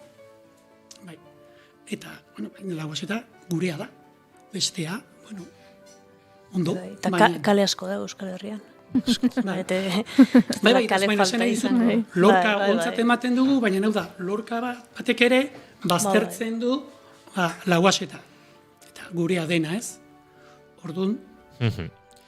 Horre, alare aipatu duzu, ez, pixkate noski, lehen hazi hori ere iten da, orain daiteke, eskolan ikasitako, kasu honetan txillardegiren inguruko informazio bat pilatuta, ondoren pertsona hori, erreferentzia hori espalin badago kultura herrikoian, espalin badago imaginario kolektiboak sortzen, alperrikakoa da, baina kasu honetan badago, askotan invisibilizazioa zaritu izan gara, genero ikuspegitik askotan gertatu izan delako, baina kasu honetan, politika ikuspegitik, egonda, invisibilizazio bat, ez gara gai izan gaur goizean, eta eman laguni galdetuta, duela gutxi Euskal Irrati Telebistan, izan da, ez dakitzuek gogoratzen duzuen, txillardegiren inguruko olako invisibilizazio bat, edo kamiseta bat, ez dakite, baimentzeko, edo horrelako egoera emate egon da, baina ez dugu garbi gogoratzen guk ere nola izan den, eta ez dugu horri buelta gehiagirik emango. Orokorrean Euskal Herrian, txillardegi invisibilizatzeko politika bat egonda, joera bat egonda, eta horrek nekez albidetoko du imaginario kolektibo horretan, ez, guk iruditerian txillardegiren ezer izatea, ez? Txillardegi gauza asko izan zen. Ikaragarri esan idazlea zen, lehen esan dugu bezala, soziolinguistikaren oinarriak berak ekarri zituen, Euskara Batuaren egile, eragile eta gurasoetako bat, Euskal literatura modernoaren lehen urratsak eman zituena, Euskalduntze prozesuak abian jarri zituena, Euskara ikasi zitekela, Euskaldun egiten garela ez jaio, aldarrikatu zuena, hizkuntza zentralidadean jarri zuena, ordura arteko abertzaletasunaren beste elementu batzuk bazterrutzita, arraza edo abizenak edo nun jaioa zeran hori, Euskaldun berria zen, hortik hasita. Ze gehiago politikari izan zen, politikari oso konsekuentea eta oso segurazki oso, nahi dute, ideiak asko garatu zituena eta nolabait bere buruarekin fidelizaten edo defendatzen zuen horrekin fidelizaten saiatu zena eta horregatik, segurazki, politika gintzan egindako bideak nik uste dut bere esan baldin eta bere hizketarik egiteri badago, bere alde kulturalista, hizkuntzari lotua, edo hori nolabait, bazterruz ezkutuan gehatzen da, eta sarritan txierdi politikoa. Hori ere bazela, dudik ez dago hori ere bazela. Eta bere posizio politikoa engatik, seguraski, lotura du gaur egun azturara berariaz eramate hori, edo liburutegiari bere izenez jartze hori, ez? Baina etzan hori bakarrik izan. Etzan bakarrik hori izan. Txierri askoz gauza gehiago izan zen, koherentzia oso baten barruan, Eta oraindik ere problema eukitzea horrekin gaur egungo Euskal Herrian, ni pixka bat harritu iten hau, ez? Gauza batzutaz oraindik ere, halako iraganeko klitxeekin begiratzea, ezta? Eta baloratzea, eta politikekeriaz, eta baloratzea txierregi bezalako figura batez. Horregatik da, hain garrantzitsua egian 10. urte hurren hau, ze aipatu dugu 10 urte zirela inbeste, baino, badira bere alderdi edo bere arlo politikoarekin erlazionatutako oztopo eta beldur batzuk gainditzeko. Eta gainditu ditugu batzuk. Bentsat, oztopo eta beldur horiekin arazo gehien izan zitzaketenek, akaso gaur egun beste jarrera bat izan ote dezaketen. Esaterako, liburutegi bat bere izenean ez izatearen botoa PNV, PP eta PSOek eman zuten Donostian, ez? Eta egia da, 10 urte asko ez direla, baina akaso bat direla nahikoa saiakera hori beste modu batera planteatzeko gaur egun, ez da egit?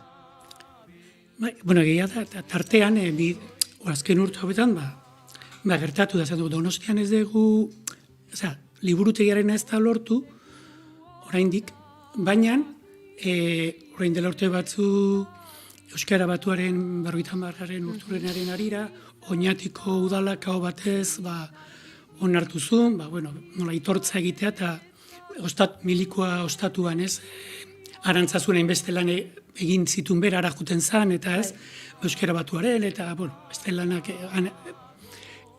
arajoaten zan lan horiek egitera, onartu zuten, eta antxe, plaka bat, ez, ezarri zan, oroigarri bat, eta aho batez onartu ez da, alderdi guztiak Oñatin. Gerora, Donostian, Euskal Herriko Unibertsitatean, txiardegi aretoa inauguratu zen, hain dela 3 urte, edo Kerrezpanago, ez da, Carlos Santa Maria eraikinaren barruan, horre instituzioak daude, edo klusterrak zorduan da soziolinguistika ez, beka ere hor dago, eta horre instituzioak daude. Edo joan dan urtean izan zen, ez da, ITBek berak dokumental bat egin zuen, oso ederra gainera, txiardegiren, txiardegi Euskara Batua edo orduan, nuzetet, urratuzuk eman direla, ez da? Eta guk, gure buruan hori zegoen, 10. urturena, urte borobila da, eta karma gabetzetik 10 urte ere, justu, bera hilabete batzu lehenago izan zen, ez da? 10 urte joan dira, 10 urte horretan gauzazko gertatu dira, espada 10. Noiz arte jarraitu behar dugu horrela, eta gaina ez da txiardegiri berari egiten zaion zerbait. Hau da, hor minduak, euskal gintza, euskal tzaleak, Euskal Herria, Euskal Herriaren memoria, da mindua dagoena, zapaldua dagoena, ez? Txiardegi, bera, pertsonaz gain. Ez, hori, niri, nien EAJ-koa, baina nire Koldo Mitxelenak egitzak zoragarri, edo beste batzuk, hau da, ezin dugu pentsatuik kale izena, plaza izena, araik ematen izena duten guztiak, nire ideologi berekoak izango direna, nik bezala pentsatuko dutenik, ez? Baina Euskal Herrian gaude, eta orduan horrelako, ez? Eta, izan dut, dago zailtasuna da, momentu baten ez esan denean gero, horri atzera egin behar da, eta horrek denoi sortzen digu, ez da? Besterik gabe, orain 10. urturrena, aurreko historia horre ere korapilatzen da, eta ez, zailtasunak niote badituela. Baina, gu planteatu genuen, joan honetan horrela esan genuen, aurten, sukalde lana egiten, hortxe, lortzen zen, ez da? Eta pixkat urte osoa ez justu, orain urtarrilerako, 10. urturrena, urte oso bada, eta lasai, txaraz, berriro ere, gure arteko minak eta zauek alde batera utzita, lortzen dan, eta uste dut pozgarri izango dela denontzat. Osea, denontzat izango dela, bueno, pozgarria eta... Urturren honen arira egitarauara aipatu dugu, ez? Bueno, aurreko asteartetik izan zen, San Telmo Museoan Txillardegiren hizkuntza politikaren oinarriak, eta bere gaurkotasuna hitzaldia, atzo bertan arratsaldeko 7etan San Telmo Museoan kronikak liburuaren aurkezpena, Koldo Izagirre, Garbine Ubeda, Juan Luis Zabala eta Gorka berezi harturekin, Susa argitaletxe eta argi aldizkariaren eskutik, bihar, larun batean aguerdiko 12etan Txillardegi plazan, lehen ere goiurik aipatu dituen 10. urteurreneko ekitaldi hoiek, eta asteartean arratsaldeko 7etan San Telmo Museoan Txillardegi euskalgintza eta Txillardegi intelektuala eta gizartea, 2 liburuen, esan behar dugu aurkezpena, Alaitza Izpuru, Igone Lamarain eta gurekin dugun Lorea Agirreren eskutik, Jakin Fundazioaren eskutik, eta hemen ere, bueno, galdera asko egin ditzakegu, lehenengo bururatzen zaidana da, 2 liburuetan badagola alako muga bat, ez? Txillardegi euskalgintza eta Txillardegi intelektuala eta gizartea, muga hori askotan ere lausua izango da, ez? Ez dakit nolako izan den, lan hori edo nola eraiki, ez? Definitu eiteken muga hori. Hau da, bueno, 2 liburu hauek datoz osatzea, orain dela 3 urte, pandemia aurretik, abiatu genuen bilduma bat, ezta? Orduan atera genuen Txillardegiren biografia eta 3 liburu, 2 hauek bezala antologiak dira, osea, testu hautatuak. Bueno, gure asmoa zen, lehen aipatu dugun transmisio hontan, urrats bat egitea. Eta guain dela 5 bat urte bere obra osoa sarean jarri genuen digitalizatua, hor dago, nahi dunak konsultatu bere milaka eta milaka testu idatzi, artikulu, liburu, ikerketa, tesi, bueno, hoiedanak hor daude, eta esan genuen, bueno, guazen igual zabalkundera, transmisiora begira beste zerbait, ez? Orduan igual gaika jarri ezakegu. Hainbeste idatzi zuen eta gai batzutaz hainbeste, eta batzutan oso testu garrantzitsuak eta benetan mugarri izan zienak, ez? Orduan, guazen gaika jartzea, behar badarxago da, norbaiti interesatu dakioke, Txillardegi euskalgintzaren gainean zer esatezun, ez? Edo zer esatezun hizkuntzaren filosofiaren gainean, edo soziolinguistikaren gainean, zeintzu die bere testu. Hola, esateko, liburutxo hau irakurrikoet eta jakin dezaket zer esatezun berak, ez? Hori izan, gure asmoa eta orain beste 2, ez? Eta bukatzen dugu bere ziklo hori, biografia eta 5 liburu. Eta guain gontan, tokatu dira, hori, euskalgintza zer idatzi zuen, badakigu Txillardegi euskalgintzan, bueno, pentsalari eta estratega eta militante handi bat izan zela, esan euskalgintzako zenbat erakunderen hasieran dagoen Txillardegi.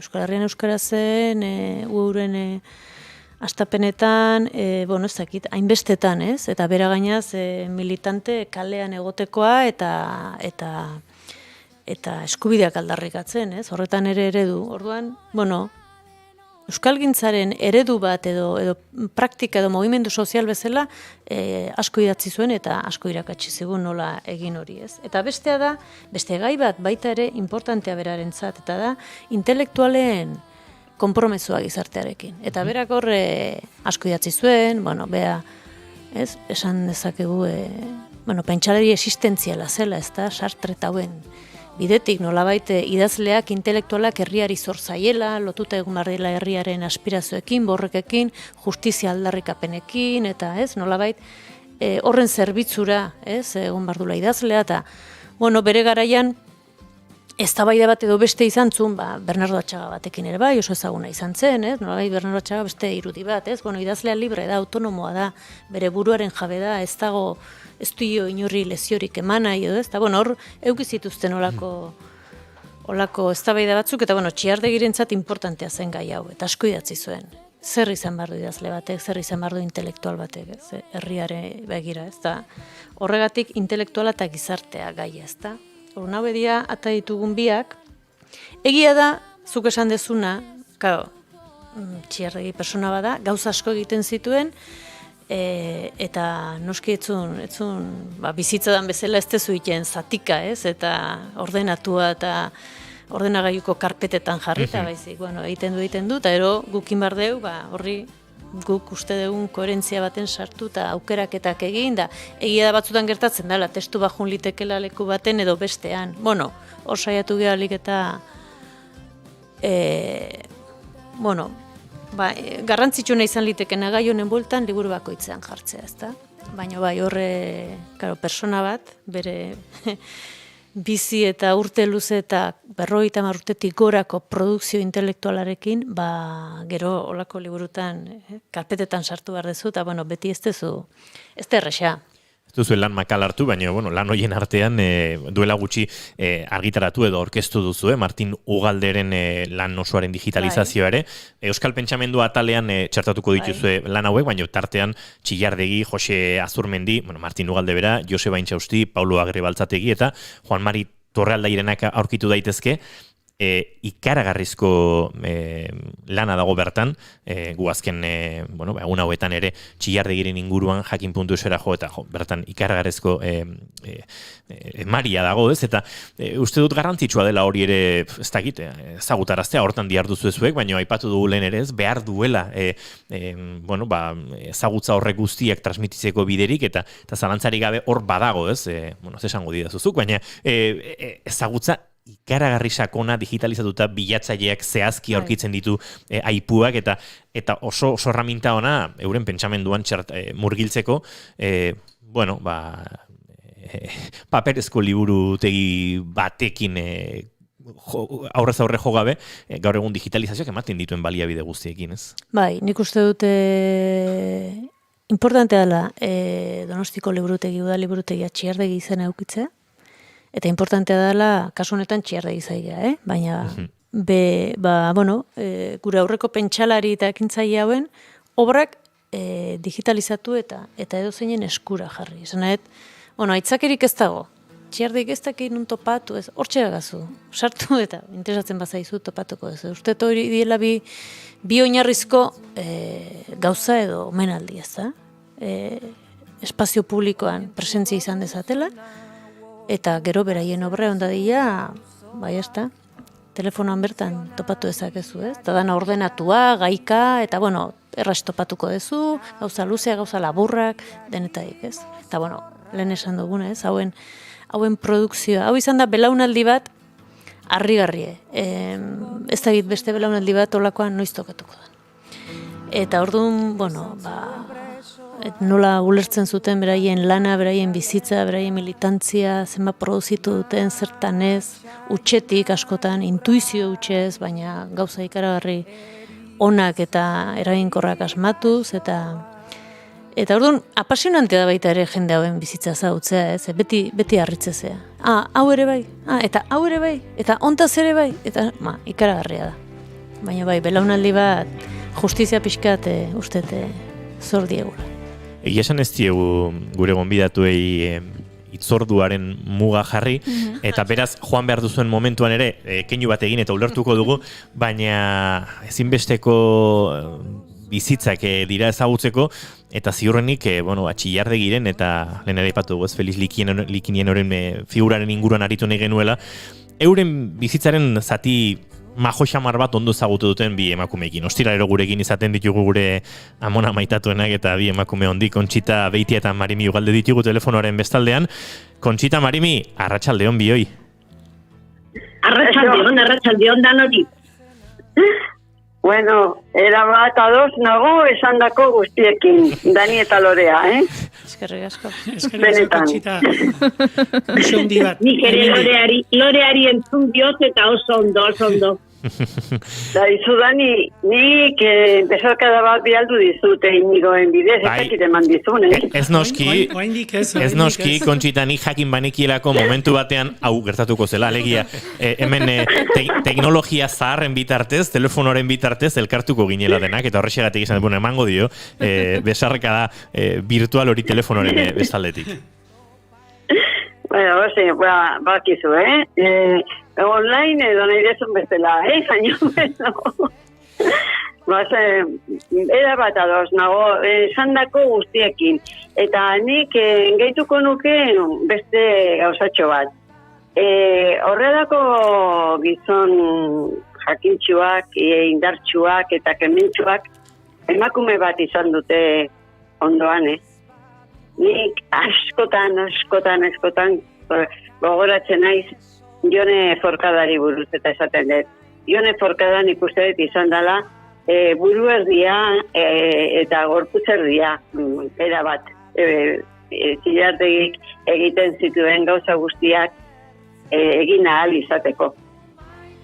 Nik uste dut oso garrantzitsua izan dela Jone bere bizitzan eta bere lanean. Eta euskera zabaltzeko ekintza ontan zer esanik ez.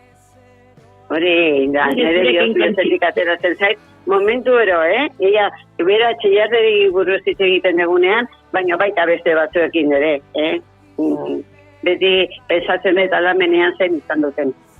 Eta Jone ere da indartsua, bera zan bestelakoa, eta hortze dago, Eta mucho hundi bat Joneri, entzuten malin badit, eta bestela behar bada bialduko dio norbaitek.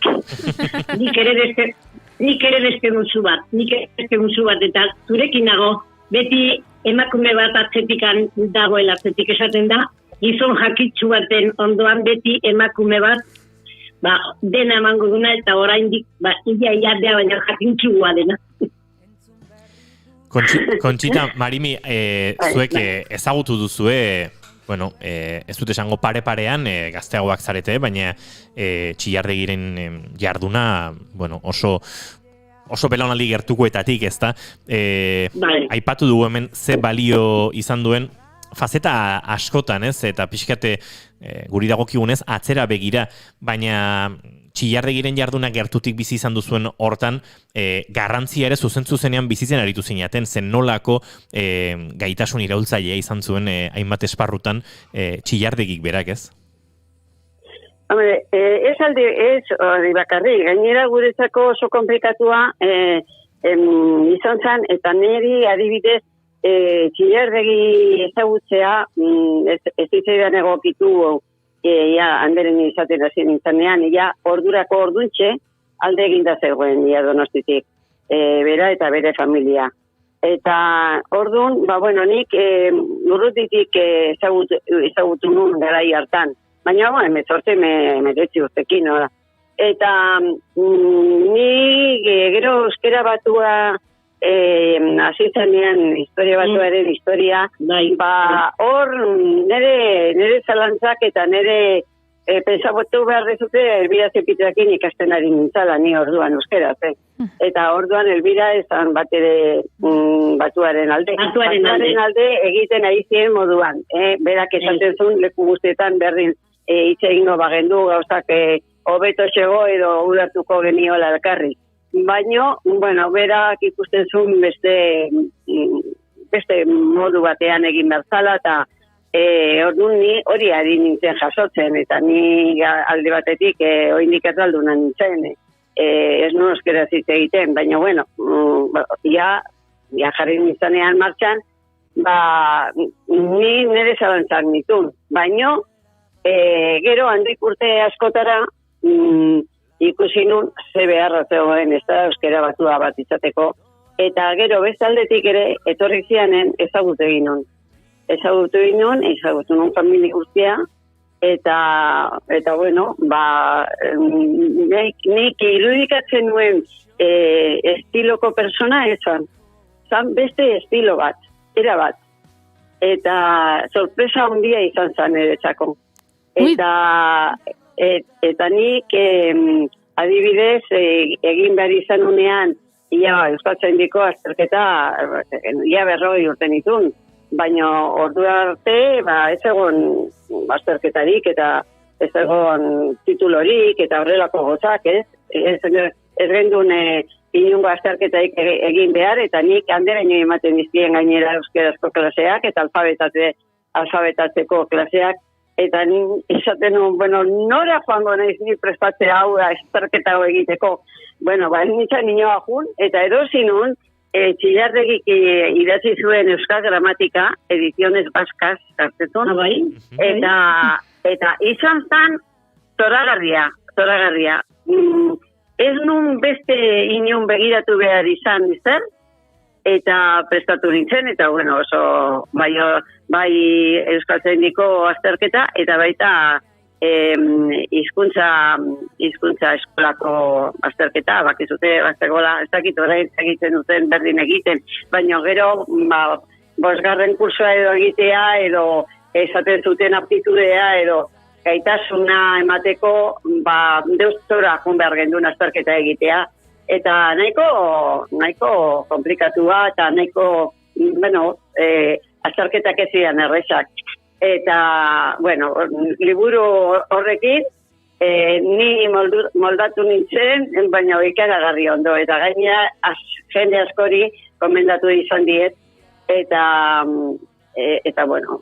gero berak idatzitako liburua asko ere irakurri ditun, eta beste persona bat aldatu nun, zeharo, iruipena neuken, nolakoa izango zen, kanpotik entzuten gauzan gatik, edo gainera politikan ere oso lotuta, baina ez oso esan notiziak eta oso garbi etortzen honea, eta pakizu, nolako nasketa bat, eta gero ezagutu nunean aurre, netzako izan zen beste personai garrantzitsu bat, gainera personai goxoa, hori ere bai, personai goxoa, nik hori ez nuen espero adibidez. Lakatzago espero zenuen bestelagoa. Bai, nik ez nuen espero olako izatea.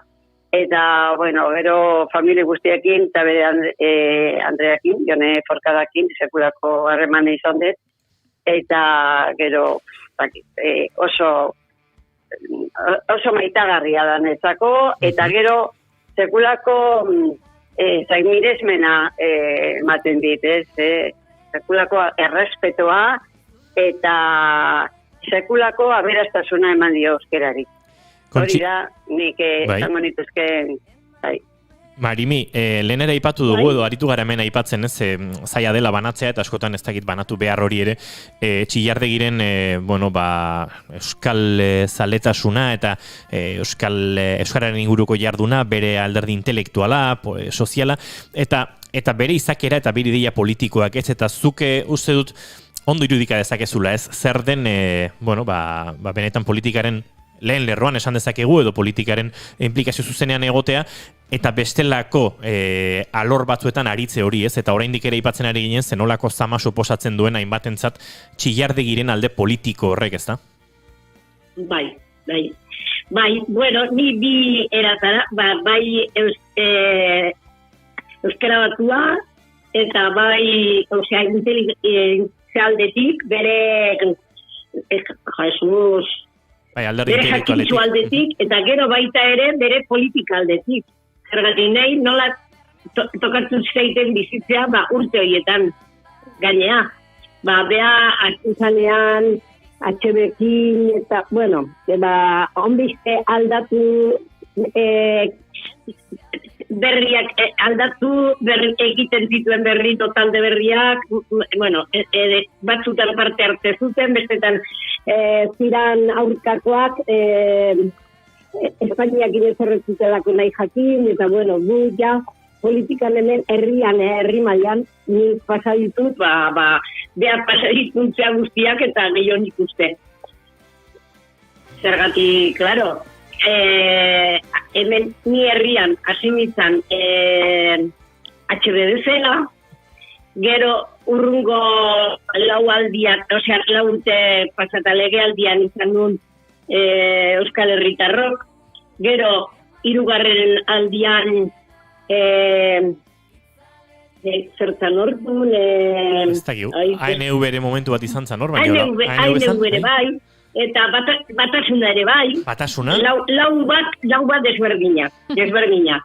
Eta, klaro, eta baita ere, bea izan zan, oien, askotan, hasiera mantziena, bai euskara batuai alde batetik, baina bestetikan, HB, eta ere behara ere hortzen zan, ekin eta ezakin ere, eta, bea gainea jarri mentzion izena eta dena esaten dute, eta, izan da, parte haundi hartu duna, eta gu, claro, beak eta zesaten zuen, eta beti horren atzetikan egoten ginean, komenitsi zaigulako baita ere, jakitea, ze gertatuko zan, onbeste aldaketakin eta bat, eta, klaro, baita ere, iritsi zan ilegalizazioa eta dena.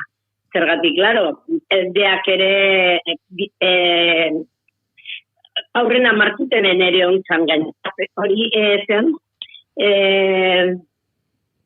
bai martutenen zan bai, eta gero handikatera eta aldeintzun Frentzia. Eta handikan, iristen zitzaigun, notizi batzuk, batzutan, ez oso egiak ere, eta, denetatik pasadugu. Eta, gero, baita ere, hor izan zan baita ere, Lizarrako bilerak, eta... Bilerak, Lizarrako bilerak, eta erabakiak, bai. Bilerak, ja Lizarrako zea eratu zanean, hori da, hartu zuten, eta orduan, baita ere, ja, erabaki zanean, ja, ematezun partidu guzti, ja, jarri zirela denak adoz, eta orduan ja, iruñan izan ginean denok, gogoratzen naiz, partidu guzti, izan zanua, izan bazan hemen, nik uste, gertatu zizeken zeko dena, Eta, ua ere bizitu nun, eta ere anibilizan denakin batea, eta, beak ere bazitun, denok izan ditun bezala, nik ere izan ditut, beak ere bazitun, batzutan zegoela gertuago, gauz batzutan, eta bestetan berriz, aldatu indarrizatzen zuen, eta baita ere, arralarkoare izan zen, eta, baina nik ala ere ikaragarrizko errespetoa eta olako jakintzua eta olako indarra izatea oiden aurria emateko, nik ikaragarrizko mirazpena diot baita ere zilarde giri. Ikaragarria, zergatik. Nere politika gara jortan, izan zen nere eredu naiz eta batzutan erteatu, nere eredua edo baten minipin esaten zenuna, bida batzen dekizonak, aurrea baten dituztena gauzak eta aurrea nahi dituztenak, Eta urte haietan ikusten, hori, ezala asmatu gehiagi, dena alde bat jauzea, eta beha zan egitekoa, eta uste badezu Espainitikan kanpo nahi dute zan, jungabe gobernua eta jungabe, ez zaitue ezertarako kontatzen. Eta orduan, bestiak irabazten dizu terrenoa, eta, solako gauza, ez dakit. Hain urrutik zaizkit, eta buru hasi detenian pixkat astintzen, haizu, kostatzen, pixkat bat. Geneukan apuntatuta, hasieratik geneukan apuntatuta Txiardegi eta Likinian, eta, nahi entzuten, etorri zaizkite lotura batzuk, alde batetik, emakume potente bere inguruan, eta Kaxilda etorri zait burura, edo aipatu duzunean, Marimi, iparralden, Txiardegin etapa, eta hori, Likiniano, egon zan, 60 hamarkadan okerrez banago, aktivistei laguntzen, edo babesten, edo ongietorri ematen, ongietorria. Esan ditzakegu bizita paraleloak, loturak beraien bizitzan ondon, ez dakit? Hemen ikusten dezute emakume bat, zegoela ondoan, ez dakit. Esango te dugu hori, Emakumea gera alako ere, baina eta uste dut, Kontxita, batzutan, leheno Marimik aipatu du, hizkuntzak pixkat inposatu du emakume bat atzean kontzeptu itxusi xamar bat, eta uste dut Likinienoren kasua bai dela, Likinien hori gabe ikaragarrizko garrantzia, eta egunen batean goiti bere alduko diogu nahi da zuekin Kaxildar nahi baino bata bestearen inungo beharrik gabe bere kabuz pertsonaia historiko ikaragarri garrantzitsuak direnak, ez? Ikaragarri garrantzitsuak, bai. Era bat, gainera, nola egiten, saiatu zan egiten Donostiko sarrera hori eta tropa frankizak eserteko, falangistak eta esa etorteko Donostira, nola okurritu zitzaion Urbieta kalean, eskolak daudelepuen parean, Antxe sartzea, eta ura iztea, eta benetan, ura da Donostiko sarrera, alde guztietatik. Eta itxi zuten azkenean, noski, gero ja beste tropa gehiago etorri ziren, eta molak aginduta Donostira sartu ziren. Baina egon ziren, denbora luzen sartu ezinik, eta zeini, eta likiari buruz.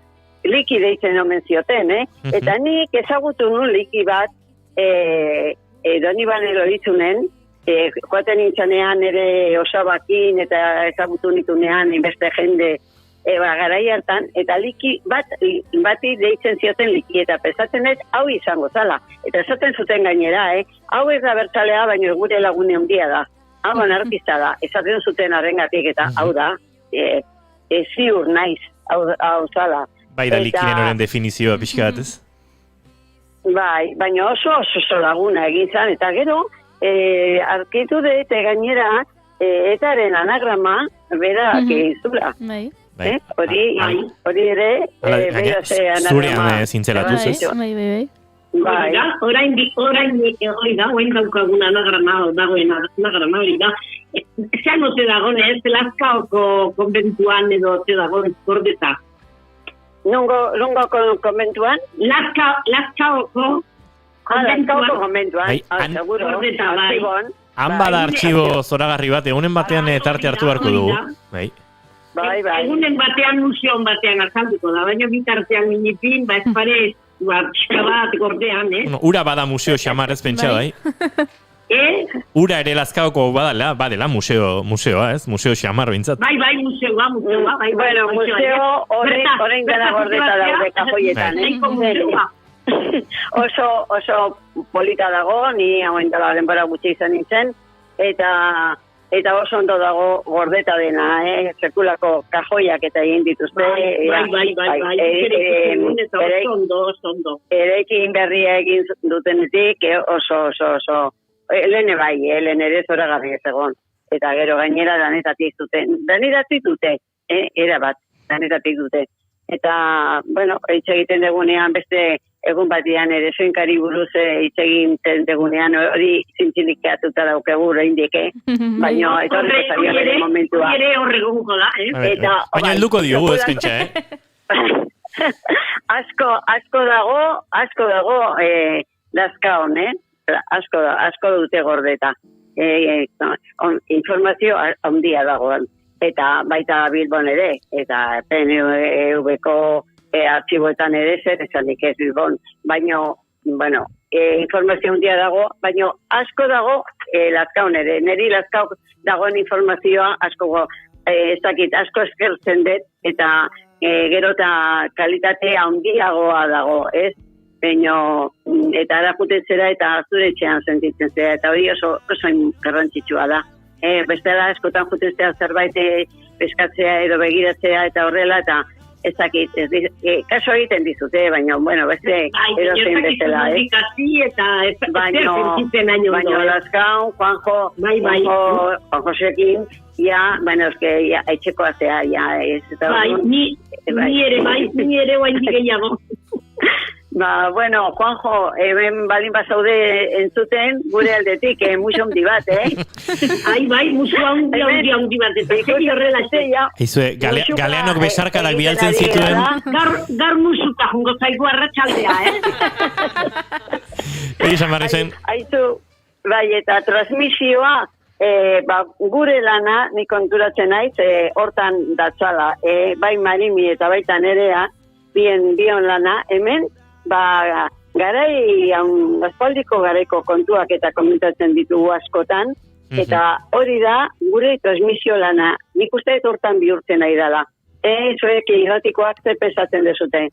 Hortik datorrela ia gure eginkizuna hemendik, ez da? Bueno, horregatik lapurtzen dizkizuegu ostiralero tartetxo hauek, bikote. Baina, hau lana kontxiratzaldezu, Kontxita? Lana, guretzako ez, guretzako poza, guretzako. Hori da, grazotxo bat una pasatzea. Lana ez baino dolkiak ordainetan literalki. Eta gogoratzea, gau guztik ezin ditezu gogorazuta, denbora gutxi, ezaizu etortzen, eta nazten ditezu gauzak. Jatik, gaur txilarte egiten gauzkiloan txolitik aldetik, eta dena naztuta jarri zain.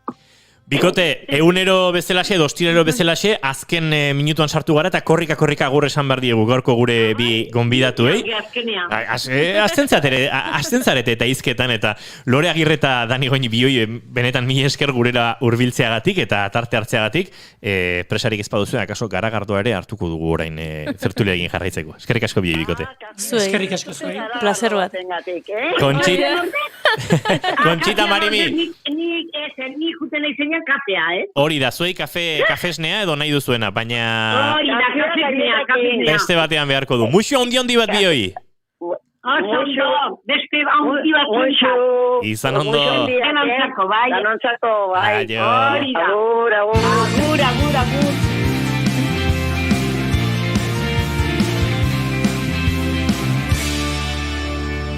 Horixe, bagoazela izan ondo guztioi eta asteleenera arte. Aio. Keep calm and bigarren kafea.